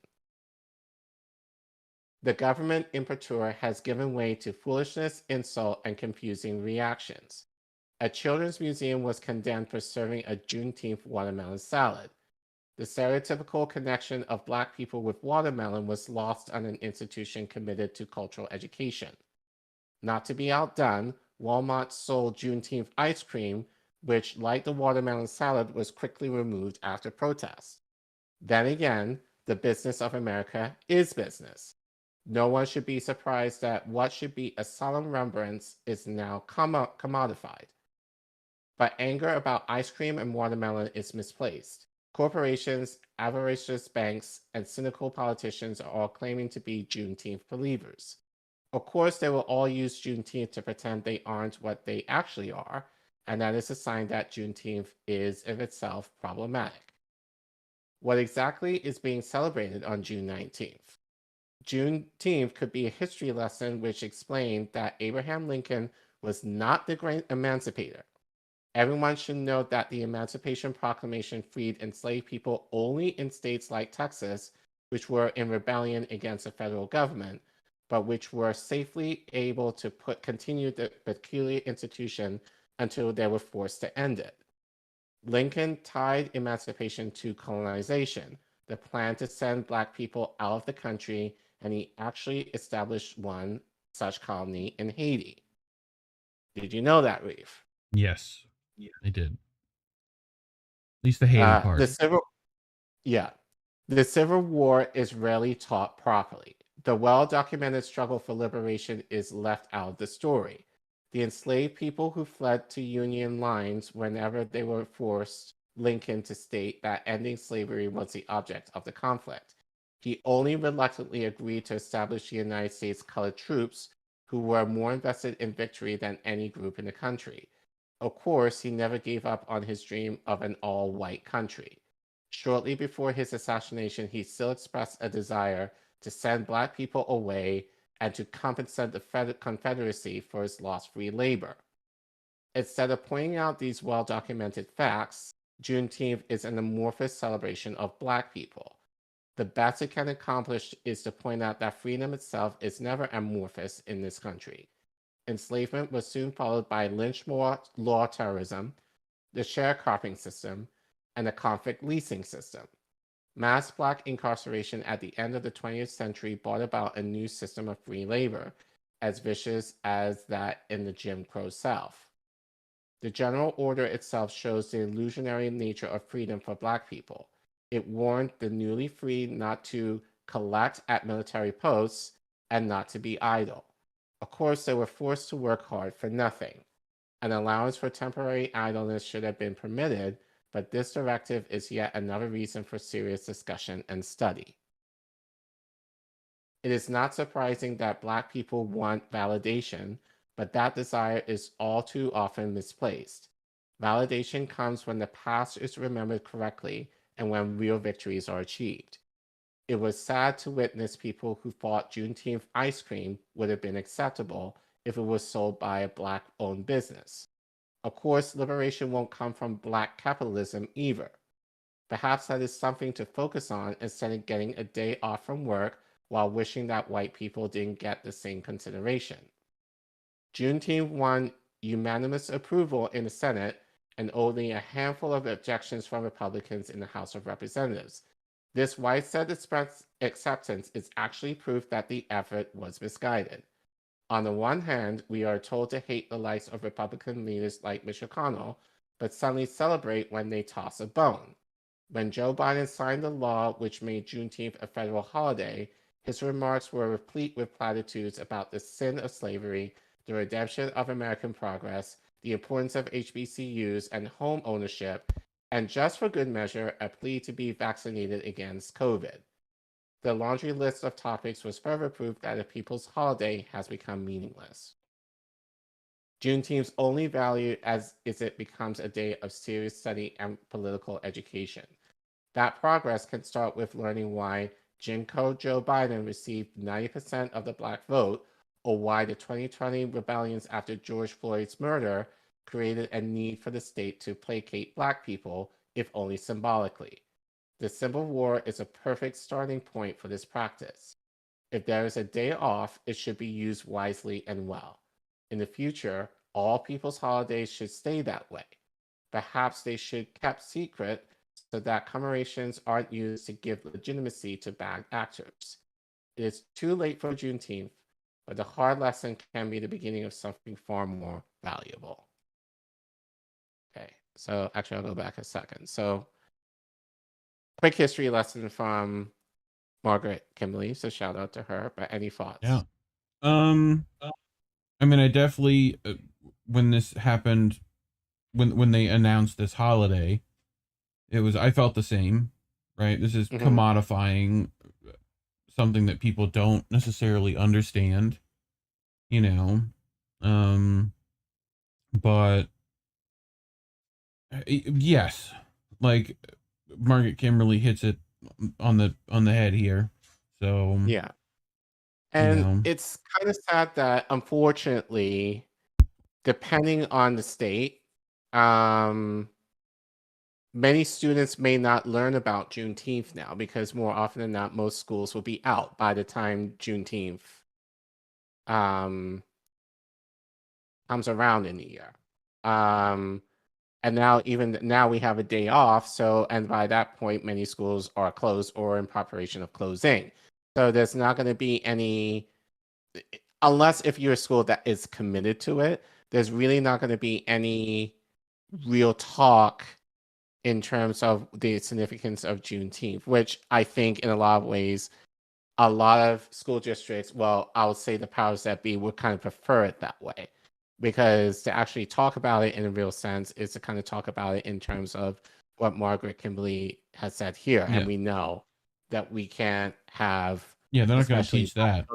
Know their true history in that regard. God forbid.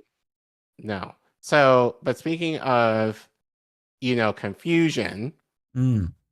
And you said name is Charlie Kirk. Charlie Kirk. And we haven't talked about him on the show. Rarely. Never had to. Maybe, but I don't remember. At least it was insignificant. But he was like, you should be working today. Not taking time off for a CRT-inspired federal holiday that competes with July 4th. So also wrong, and also wrong, and also wrong. Right. Like, yeah. And what's he doing on that day? Fucking around on Twitter? That's what he's doing? Okay. Right. Yeah, fuck you, Charlie Kirk. So, hold on. Oh, so actually there was a tweet. Actually, I think I might put it here. So he actually continues, if Juneteenth was really about emancipation, why not? September 22nd, 1862, when Lincoln issued the Emancipation Proclamation. Because Kirk. No. Or January 1st, 1863, when the proclamation took effect. Because that's not. Or December 18th, 1865, with the ratification of the 13th Amendment. Don't forget, Charlie, that the 14th Amendment is still a thing. Because it's not about emancipation, which was one of America's great moral achievements. It's about creating a summertime, race-based competitor 2 weeks before July 4th, which should be the most unifying civic holiday on the calendar.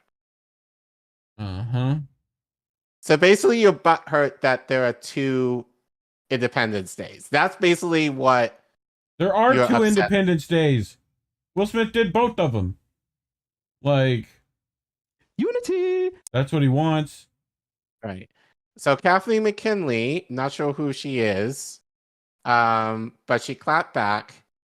For heaven's sake, it's been celebrated here in Texas for decades, and in no way has kept the 4th of July from being celebrated by all Americans.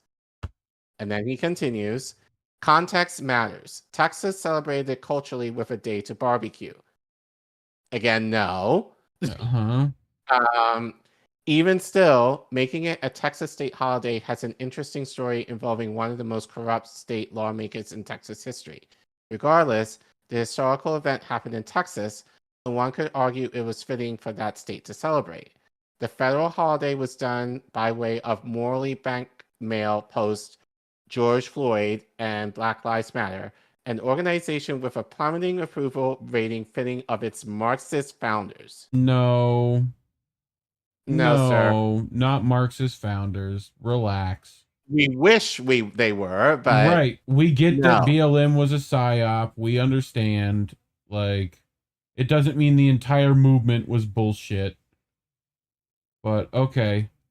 Anyway, did you know that Joe Biden didn't tweet about Juneteenth until 2019? Did you also know that when it was declared a holiday, Gallup revealed that 60% of Americans knew little or nothing about it? Yes. You don't either. Right. Sure, let's create a federal holiday out of basically nothing because some angry Marxists told us to.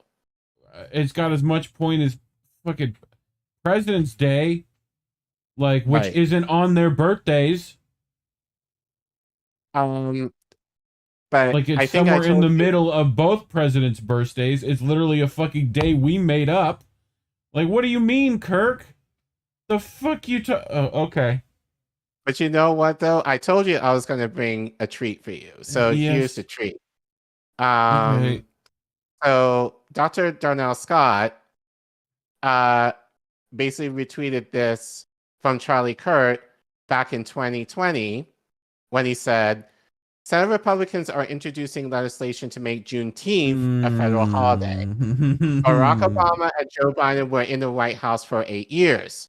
Why didn't they ever do it? You know what? That's Gotcha, bitch. That's one of those. Yeah. But wait, there's more. Oh, there's more? There's more? Oh, Okay. there's more because here's I believe this was from Reuters actually. Yeah. I didn't put it in the description, but this will be very short.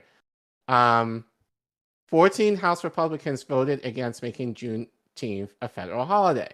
So if you go down, just 14. Okay. You would think that, but here's, I'll actually reread it, but in a sec. The House of Representatives overwhelmingly passed legislation Wednesday to establish Juneteenth National Independence Day, a federal holiday to commemorate the end of chattel slavery in the United States. The bill recognizes June 19th, 1865, the day when General Major Gordon Granger led soldiers to Galveston, Texas to deliver the message that the Union had won the war and the ending of slavery would be enforced. While the Senate voted unanimously in favor of the holiday, right? House members, all Republicans, right, voted against the bill. Many citing concerns over the name of the holiday and whether it conflates with the July 4th. Yeah. So basically, most Republicans voted for it. Right. And just basically didn't understand the name. all Senate Republicans voted for it, Charlie Kirk. Probably not for the reasons, and I have my own thing on this in a minute. Yeah. But it gets even better. Okay. Trump pledges to make Juneteenth a federal holiday in bid of black voters. Oh. Gotcha, bitch! This was written in 2020. Yes. So President Donald Trump made a series of promises at a campaign event in Atlanta on Friday in a bid to woo black voters, including establishing Juneteenth, which commemorates the end of U.S. slavery as a federal holiday. We're gonna make Juneteenth. It's gonna be the best. There's gonna be watermelon salad, barbecue, ice cream. It's gonna be fantastic. So scroll down to the next on the side. Only Congress has the power to create a federal holiday, but Trump helped introduce a measure for lawmakers to pass. Calls to make Juneteenth, June 19th, a federal holiday grew louder this summer as Black Lives Matter protests swept throughout the country and many organizations gave their workers the day off. The day is already recognized by 47 states and the District of Columbia. In March, when Union soldiers arrived at Galveston, Texas, and shared the news that slavery was abolished. Yep. So, Kurt, you gonna say shit about Trump? You say shit about your boy? Who actually really in the process of making Juneteenth a thing? Yep. But you're gonna call out Biden now because he was the one that actually fulfilled the promise. But but all that to say, which goes to Margaret Kimberly's point. We're gonna get to Candace in a minute. Because she also said some shit. That the fact that pretty much every Republican voted for this shows that, to me, this is more an issue of lobbyists and the corporations who wanted this to be a thing. Political culture war shit. Political, right? And you said it actually when we were prepping, when I was prepping this on Monday. It's a way to kind of continue this pseudo fight in regards to culture war bullshit. Yeah. Without talking about the substance of it, as Margaret Kimberly just so eloquently did. Even they most of them voted for it. Right. So, probably not, and I'll be very fair to them. Probably they didn't want to. Yes. But Pressure this was there. a way. The pressure was there. Given now, think about that. All of this came out like post George Floyd. Yeah. Could you imagine the kind of thing that people would do? Like, let's go back to labor.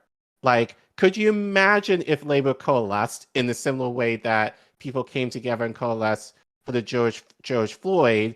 How much pressure we can make our politicians actually do some shit? Because they were able to do this in a year. They were able to make Juneteenth a holiday in 1 year. Yeah. But yet we can't coalesce to get a $15 million a 15 minimum wage. Nope. We can't coalesce for Medicare for all. Like, we just proved it right here that it is possible that you can act, and during a conservative government at that time, they were able to make these moves. This is the same thing regarding abortion. That happened under a conservative Supreme Court back in the 60s or 70s. I forget the dates right now. So, you know, so it kind of shows the idea of, like, now granted, I don't particularly like this because I agree with Margaret Kimberly in the terms of this was just a crumb to throw at Black people in terms of feeling like we're actually getting something. Ooh, we got a holiday, you know, rather than talking about the substance of the significance of the holiday and what Black people actually want. So I'm going to get to that in a second from a surprise person. But hold on but we'll get there in a second. So Candace Owens actually said some shit. We just put this up. She called Juneteenth ghetto and made up. You know? Again, Candace, what does ghetto mean to you, Candace? Like, also, Candace, I doubt you've ever been in a ghetto in your fucking life. Like, are you gonna break a fucking nail doing that? You wouldn't do that. Like, ugh. But this is our friend of the show, DJ No Nice. If you ever needed evidence showing America's racial division, the United States has 2 Independence Days. Worse yet, over half the country hates the idea of 2 Independence Days. Totally agree. I could use a couple of days to eat hamburgers and hot dogs, you know? Right. Like, but in this case, especially when it comes to Juneteenth, it's not about eating hot dogs and watermelon and all that other stuff. Or at least it could be, but it's a lot more. It also shouldn't be. Yeah. So, another friend of the show, Savvy, this was kind of my inspiration of actually doing this. Waiting for politicians to virtual signal about Juneteenth while continuing to fund police, poison Black communities with toxic chemicals, refuse reparations, and pass legislation for every group except Black people. Wait for it. And there was definitely plenty of that on Twitter on Monday. Yep. Best we can do is your leaders in kente cloth, Collin. That's best we can do. Right. So Margaret Kimberly responds, that's why I was opposed to turning this people's holiday into a state-sanctioned propaganda effort. We could still celebrate the way we should, but the genie is out of the bottle. So that's where she posted her article. Her article. Yes. Savvy responded, excellent article. What exactly are people learning on Juneteenth? Right question. I responded, nothing. the powers that be have defined the holiday in the way they defined MLK and its legacy. This is remind me exactly of that. What Yep. I mean is, no one's talking about MLK in terms of his actual legacy, in terms of what he spoke about post I Have a Dream. Like, and we've Right. talked about this on the show before, you Yep. know. But because similar stuff, because when he was assassinated, there was a lot of outrage about it. The government's like, okay, we need to appease these black people. Let's make MLK a federal holiday. And I know like one Republican, what's his face? John McCain actually opposed making MLK Day a federal holiday. But it's a similar thing, you know, taking a very political figure or political stance in terms of black liberation in this country. Well, And what the potential immediately politicizing it. politicizing it and codifying it so that the true essence of what that person or that event actually stands for is nullified. And so that's kind of what I said regarding that. This is exactly what Juneteenth has become. And so Margaret Timberly talked about the idea that we should use Juneteenth for education. Yeah. And a surprising person, you know, this goes back to when I went to the Squad Victory event in DC a few weeks ago, and we just premiered this as a clip on Monday, but you could have saw her speaking on this on the full coverage of the event, or most of the full coverage of it on our channel. Cori Bush spoke. Not going to play the whole thing. As I said, the whole clip is on our channel already. But here she talks about, so those of you who remember, so each squad had like a predetermined question that they answered. Right. So Cori Bush, and I guess this is going to be her thing now, because she was for defund the police, but Nancy Pelosi basically told her, we ain't talking about that. Walk that back, yeah. That. So now her thing is reparations now. That's her new thing now. Okay. So she's going to talk a little bit about it, and we'll bring up a little bit, because I actually agree with a lot what she says here, but I think it's just the idea of how to elevate this topic, especially as it relates to Juneteenth. So you could play it. I think we'll play about 6 minutes of it. Yeah. But go ahead. So, first,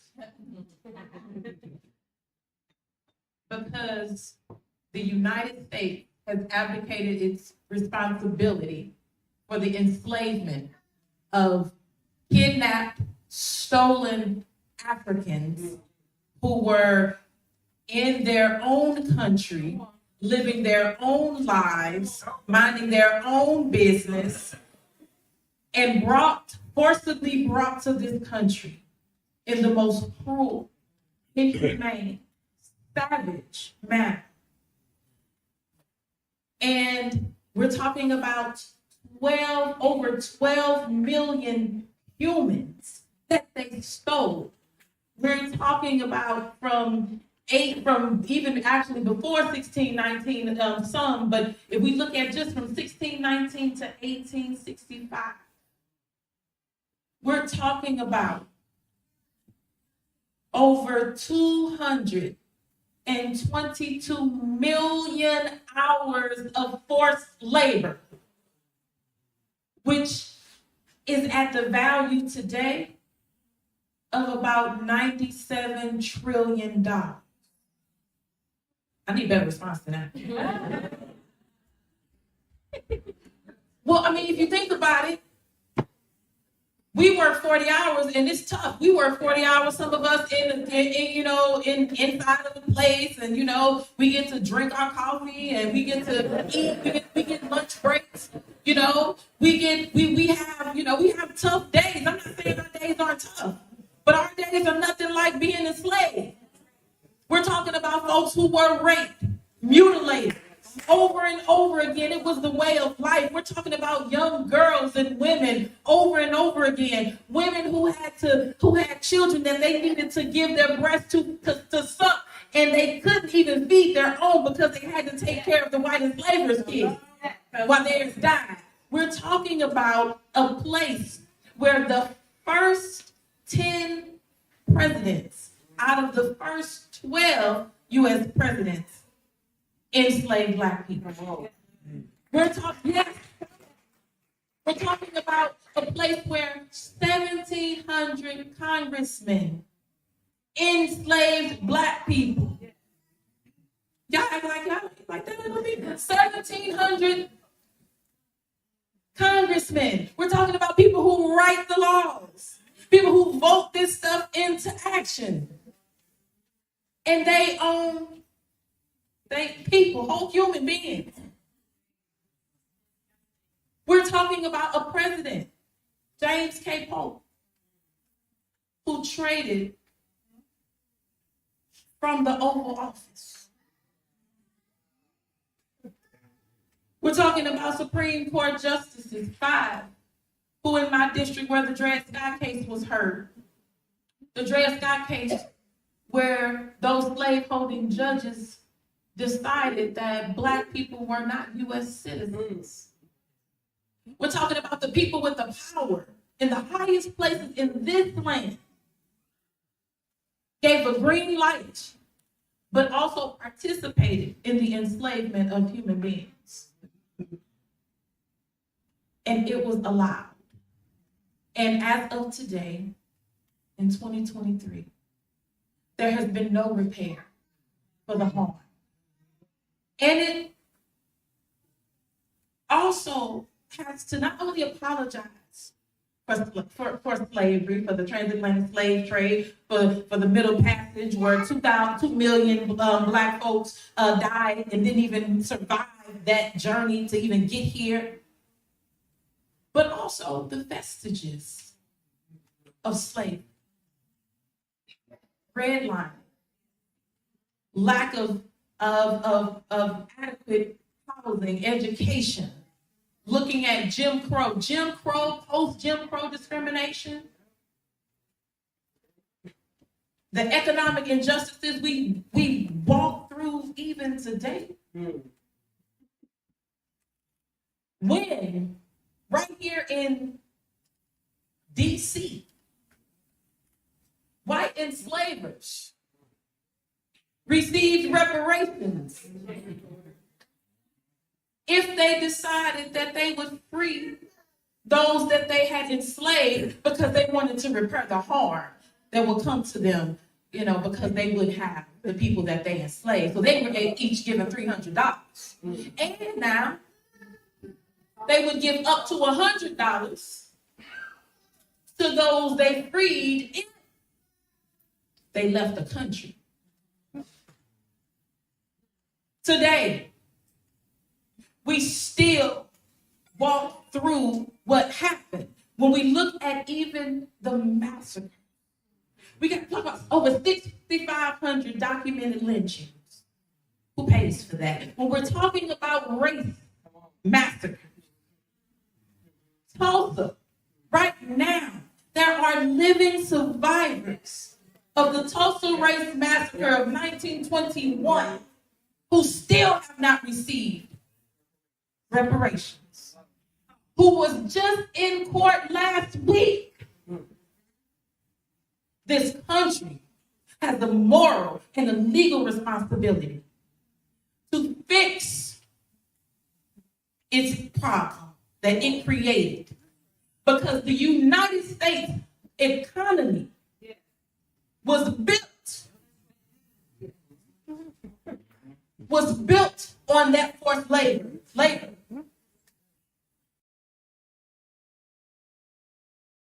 So yeah, um,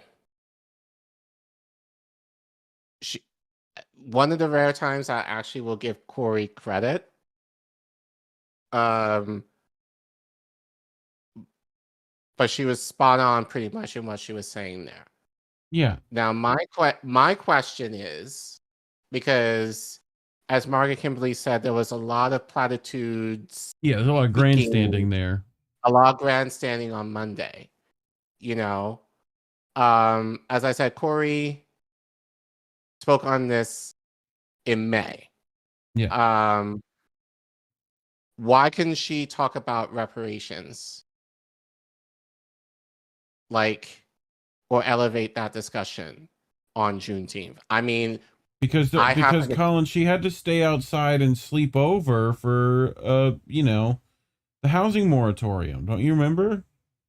Oh, I know. I was there.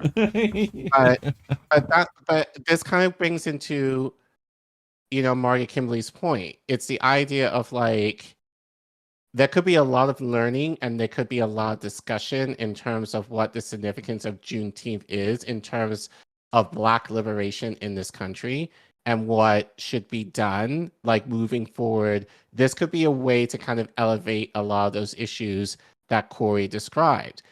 I didn't see any of our politicians and Corey herself do that. You know, I saw a lot of people, like reparations was trending, you know, over the weekend. Obviously, Juneteenth was trending, you know, but where are these discussions in terms of, you know, like redlining and education among the African American community and like healthcare and all these issues that we're still suffering now in light of the slavery that we, well, at least my cousins went through in this country. Like, I didn't see much of that, if at all. No. And I said this on Twitter, and I knew it was going to be spicy for some. Like, I basically was like, Juneteenth should, if it's truly a Black holiday, then Black people should have off, and everyone else should work.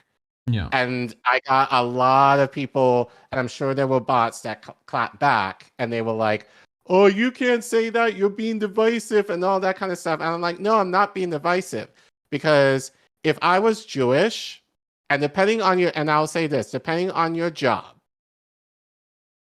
you are given personal days to take off whenever you choose to celebrate, but you can use your personal days to celebrate holidays that are of significance to you.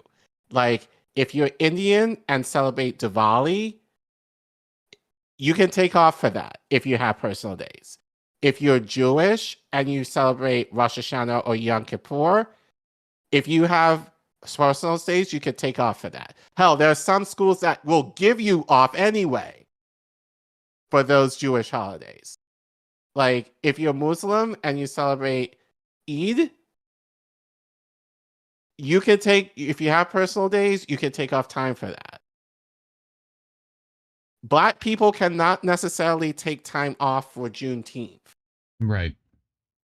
I happen to, because I have a job, because it's a federal holiday. But there are plenty of Black people who are still working at Target, who are still working at Chipotle or whatever, working. So that's what I meant. And no, that's not deemed divisive. It's the idea that this is a celebration of the emancipation of Black slavery. So if you wanted it to be a Black holiday, this is what for Charlie Kirk, like, if you're so bothered about Juneteenth, don't fucks with it. It's not for you. You can continue to celebrate the 4th however you please. You have the day off anyway. So if you don't fucks with it, you don't have to do anything about it. Keep your mouth shut and move on. Yeah, but we can't make any money off you, Collin, if you don't go to work and you don't, like, that's essentially what it comes down to for them. It's basically what it is. And I would argue for most places, you know, on July 4th, most places are closed. Yeah. Juneteenth, I would say not necessarily so. No. You know, So labor is still working on Juneteenth. Well, and Black and they people act, especially. I mean, they're also going to act like anyone's still free, you know? Right. So I mean, so yeah. So like I said, it might be so going back to Corey for a second, I felt what she said was very poignant. I just wish there was more of that discussion in terms of how it relates to Juneteenth on Monday, to kind of clap back at some of these people who were making comments like Charlie Kirk and Candace Owens was. But again, it's the idea of like why we have off already has been lost.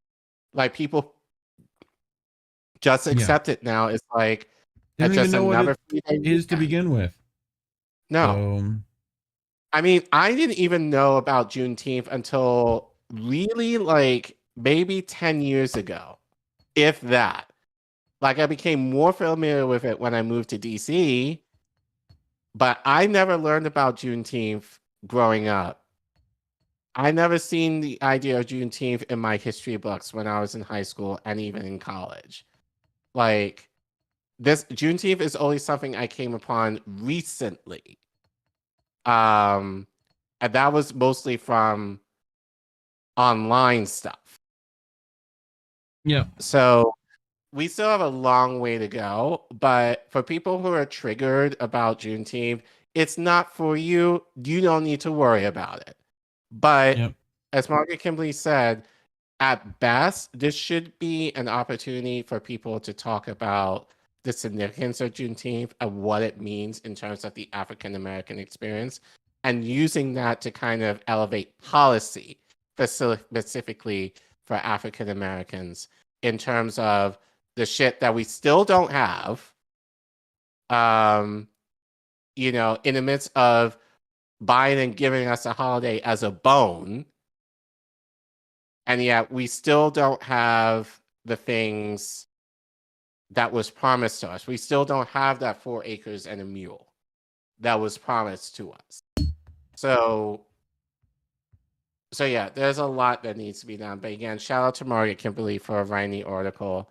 Really appreciate her, you know, just bringing this up to light. And hopefully you guys learned a little something about Juneteenth, if at minimum you didn't know anything about it. So.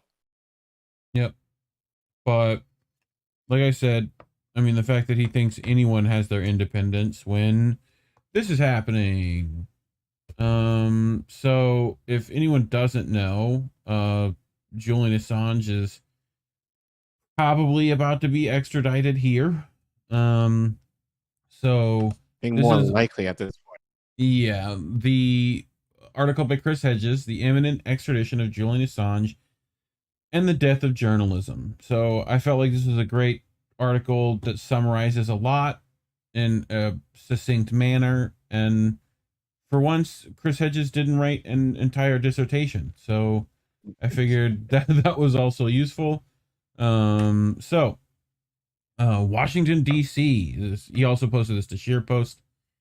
High Court Judge Jonathan Swift, who previously worked for a variety of British government agencies as a barrister, and said his favorite clients are, quote, security and intelligence agencies, rejected 2 applications by Julian Assange's lawyers to appeal his extradition last week. The extradition order was signed last June by Home Secretary Priti Patel. Julian's legal team have filed a final application for appeal, the last option available in the British courts. If accepted, the case could proceed to a public hearing in front of 2 new High Court judges. If rejected, Julian could be immediately extradited to the United States, where he will stand trial for 18 counts of violating the Espionage Act, charges that could see him receive a 175-year sentence as early as this week. The only chance to block an extradition is the final appeal is rejected, as I expect it will be, says Chris Hedges, would come from the European Court of Human Rights, the parliamentary arm of the Council of Europe, which created the ECTHR, that's that Human Rights Council. Their commissioner for human rights opposed Julian's detention, extradition, and prosecution because it represents a dangerous precedent for journalists. It is unclear if the British government would abide by the court's decision, even though it is obligated to do so. If it ruled against extradition, or if the UK would extradite Julian before an appeal to the European Court can be heard, Julian, once shipped to the U.S., would be put on trial in the U.S. District Court for the Eastern District of Virginia, where most espionage cases have been won by the U.S. government.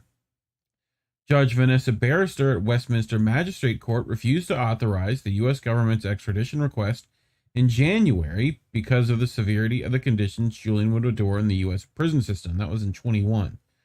Faced with the conditions of near total isolation without the protective factors which limited his risk at Her Majesty's Prison Belmarsh, I am satisfied the procedures described by the U.S. will not prevent Mr. Assange from finding a way to commit suicide, said Barrister when handing down her 132-page ruling. And for this reason, I have decided extradition would be oppressive by reason of mental harm, and I order his discharge. Barrister's decision was overturned after an appeal by U.S. authorities. The High Court accepted the conclusions of the lower court about increased risk of suicide and inhumane prison conditions, but it also accepted 4 assurances in U.S. diplomatic note number 74, given to the court in February 21, which promised Julian would be well treated. They promised, Collin. The U.S. government claimed that its assurances entirely answers the concerns which caused the judge in the lower court to discharge Mr. Assange. The assurances state that Julian will not be subject to special administrative measures, aka SAMs. They promote that Julian, an Australian citizen, can serve his sentence in Australia if the Australian government requests his extradition. Where they at, Collin? They promise he will receive adequate clinical and psychological care. They promote that pre-trial and post-trial Julian will not be held in the administrative maximum facility in Florence, Colorado. No one is held pre-trial in ADX Florence, but it sounds reassuring. ADX Florence is not the only Supermax prison in the U.S. Julian could be placed in one of the other Guantanamo-like facilities in a communications management unit. CMUs are highly restricted units that replace the near isolation imposed by SAMs. None of these assurances are worth the paper they are written on. All come with escape clauses. None are legally binding. Should Julian do something subsequent to the offering of these assurances that meets the test for the imposition of SAMs or designation to ADX, he will, the court conceded, be subject to those harsher forms of control. If Australia does not request a transfer, it cannot be a cause for criticism of the USA or a reason for regarding the assurances as inadequate to meet the judge's concerns. The ruling read, and even if that were not the case, it would take Julian 10 to 15 years to appeal his sentence up to the U.S. Supreme Court, which would be more than enough time to destroy him psychologically and physically. This is a guy who's already had a stroke, correct? Correct. The extradition of Julian will be the next step in the slow-motion execution of the publisher and founder of WikiLeaks and one of the most important journalists of our generation. It will ensure that Julian spends the rest of his life in a U.S. prison. It will create legal precedents that will criminalize any investigation into the inner workings of power, even by citizens from another country.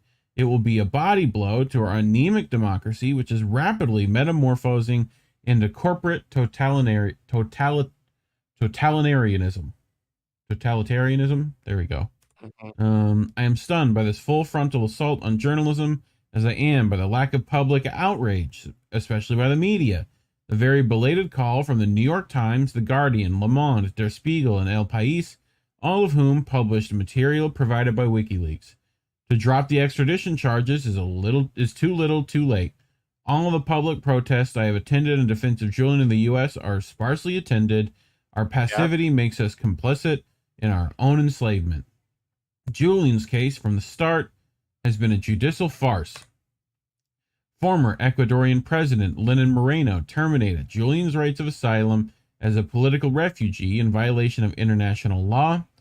He then authorized London Metropolitan Police to enter the Ecuadorian embassy, diplomatically sanctioned sovereign territory, to arrest a naturalized citizen of Ecuador. Moreno's government, which revoked Julian's citizenship, was granted a large loan by the International Monetary Fund for its assistance.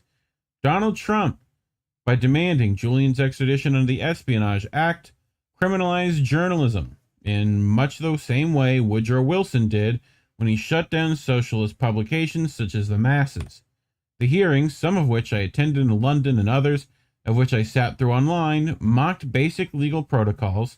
They included the decision to ignore the CIA's surveillance and recording of meetings between Julian and his attorneys during his time as a political refugee in the embassy, eviscerating attorney-client privilege. This alone should have seen the case thrown out of court. They included validating the decision to charge Julian, although he is not a U.S. citizen, under the Espionage Act. They included Kafkaesque contortions to convince the courts that Julian is not a journalist. They ignored Article 4 of the UK-US Extradition Treaty that prohibits extradition for political offenses. I watched as the prosecutor, James Lewis, representing the U.S., gave legal directives to Judge Barrister Baratzer, who promptly adopted them as her legal decision. The judicial lynching of Julian has far more in common with the dark days of Lubyanka than the ideals of British jurisprudence. The debate over arcane legal nuances distracts us from the fact that Julian has not committed a crime in Britain, other than an odd charge of breaching bail conditions when he sought asylum in the Ecuadorian embassy. Normally, this would entail a fine. He was instead sentenced to a year in Belmarsh prison and has been held there since April 2019. The decision to seek Julian's extradition, contemplated by Barack Obama's administration, was pursued by the Trump administration following WikiLeaks' publication of the documents known as Vault 7, which exposed the CIA's cyber warfare programs designed to monitor and take control of cars, smart TVs, web browsers, and the operating systems of most smartphones, as well as Microsoft Windows, Mac OS, and Linux.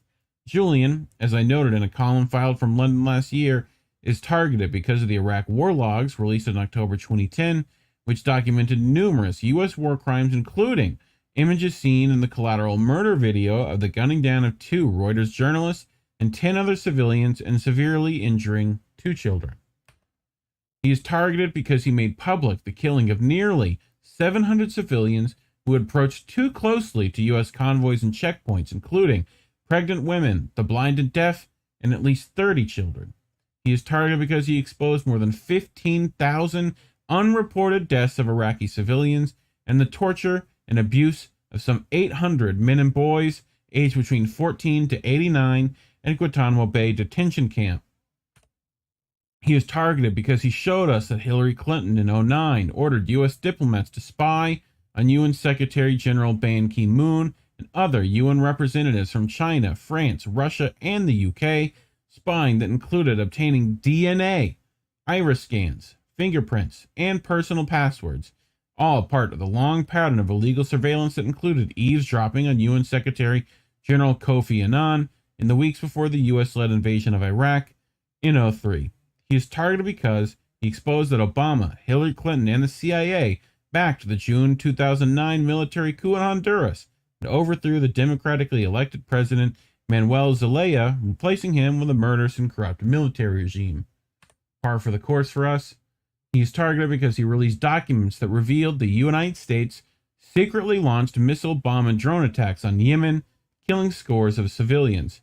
He is targeted because he made public the off-the-record talks Hillary Clinton gave to Goldman Sachs, talks for which she was paid $657,000, a sum so large it can only be considered a bribe, as well as her private assurances to Wall Street that she would do their bidding while promising the public financial regulation and reform. For revealing those truths alone, he is guilty. The U.S. court system is even more draconian than the British court system. It can use SAM's anti-terrorism laws and the Espionage Act to block Julian from speaking to the public, being released on bail, or seeing the secret evidence used to convict him. The CIA was created to carry out assassinations, coups, torture, kidnapping, blackmail, character assassinations, and illegal spying. It has targeted U.S. citizens in violation of its charter. These activities were exposed in 1975 by the Church Committee hearings in the Senate and the Pike Committee hearings in the House. Working with the UC Global, the Spanish security firm, and the embassy, the CIA put Julian under 24-hour video and digital surveillance. It discussed kidnapping and assassinating him while he was in the embassy, which included plans of a shootout on the streets with involvement by London Metro Police. The U.S. allocates a secret black budget of $52 billion a year to hide multiple types of clandestine projects carried out by the National Security Agency, the CIA, and other intelligence agencies, usually beyond the scrutiny of Congress. All these clandestine activities, especially after the attacks of 9/11, have massively expanded. Senator Frank Church, after examining the heavily redacted CIA documents released to his committee, defined the CIA's covert activity as a semantic disguise for murder, coercion, blackmail, bribery, and the spreading of lies. The CIA and intelligence agencies, along with the military, all of which operate without effective congressional oversight, are the engines behind Julian's extradition. Julian inflicted, by exposing their crimes and lies, a grievous wound. They demand vengeance. The control these forces seek abroad is the control they seek at home. Julian may soon be imprisoned for life in the U.S. for journalism, but he won't be the only one. Thoughts, Care Bear?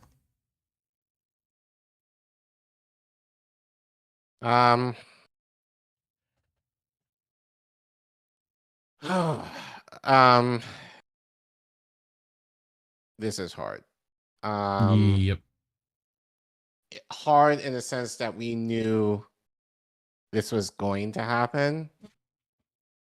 I mean, we've talked about Assange enough on this show, but I think for me, I mean, I always started hearing about Assange when Richard Medhurst started talking about him in 2020.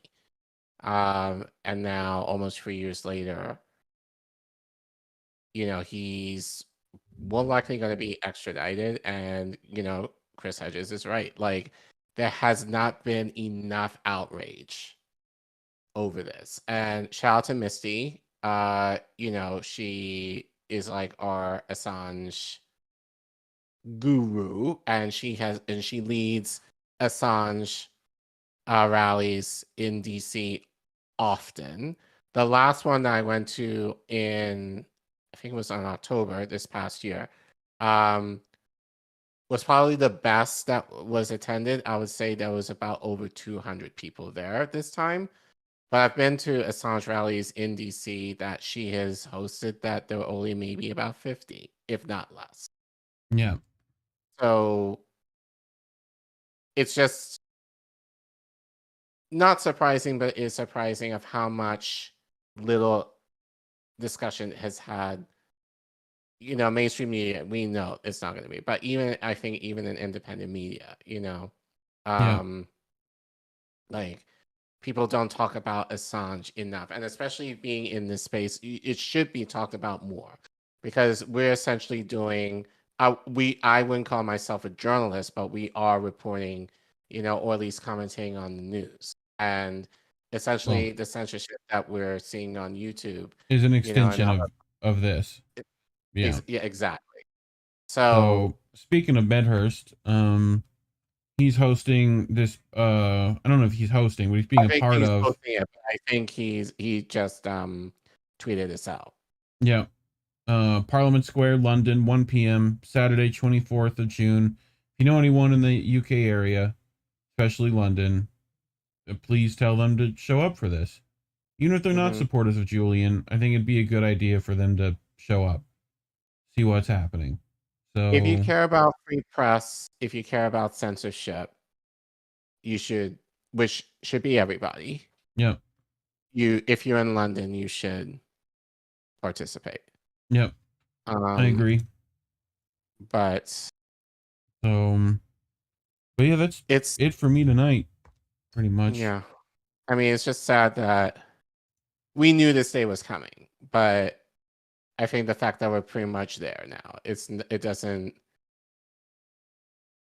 make it any better or feels any worse. I would argue that,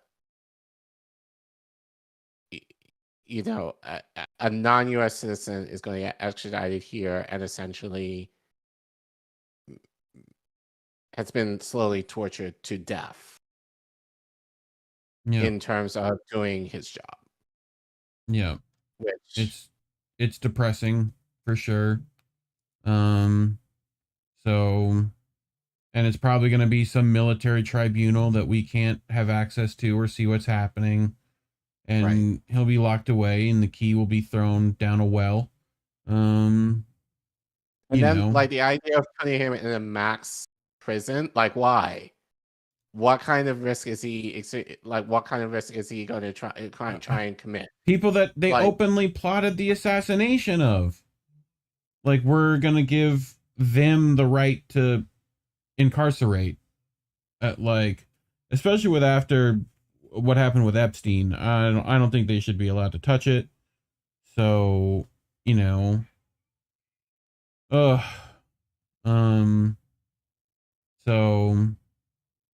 yeah, I mean, hopefully, you know, boat crashes or helicopter gets lost or something, you know, anything. But yeah, I think we definitely should watch it, especially if this becomes breaking news. Yeah, later in the week. We'll be there for it. So yeah, and I'll be free by then, so I'll be able to report quickly if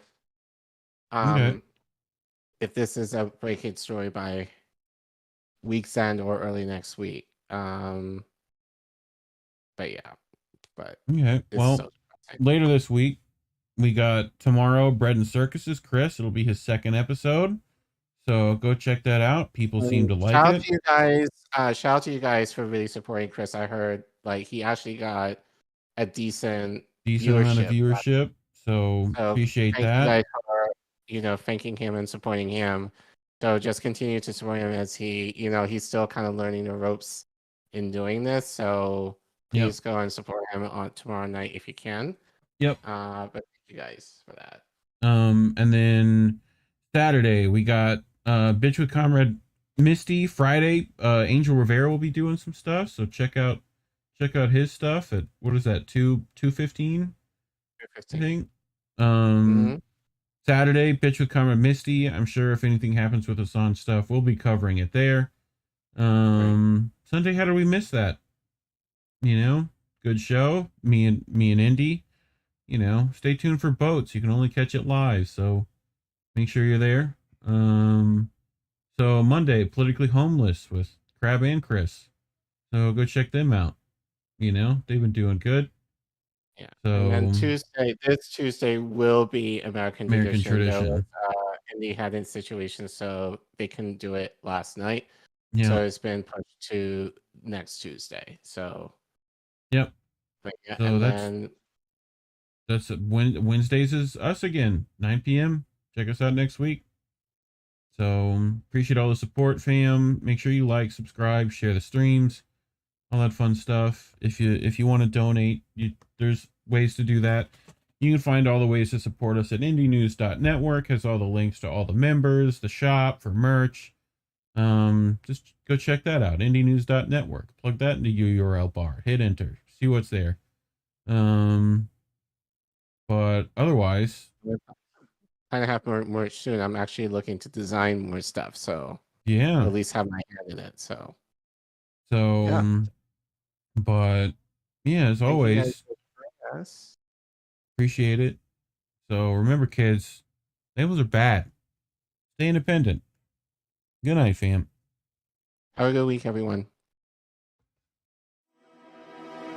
We want to talk right down to earth in a language that everybody here can easily understand.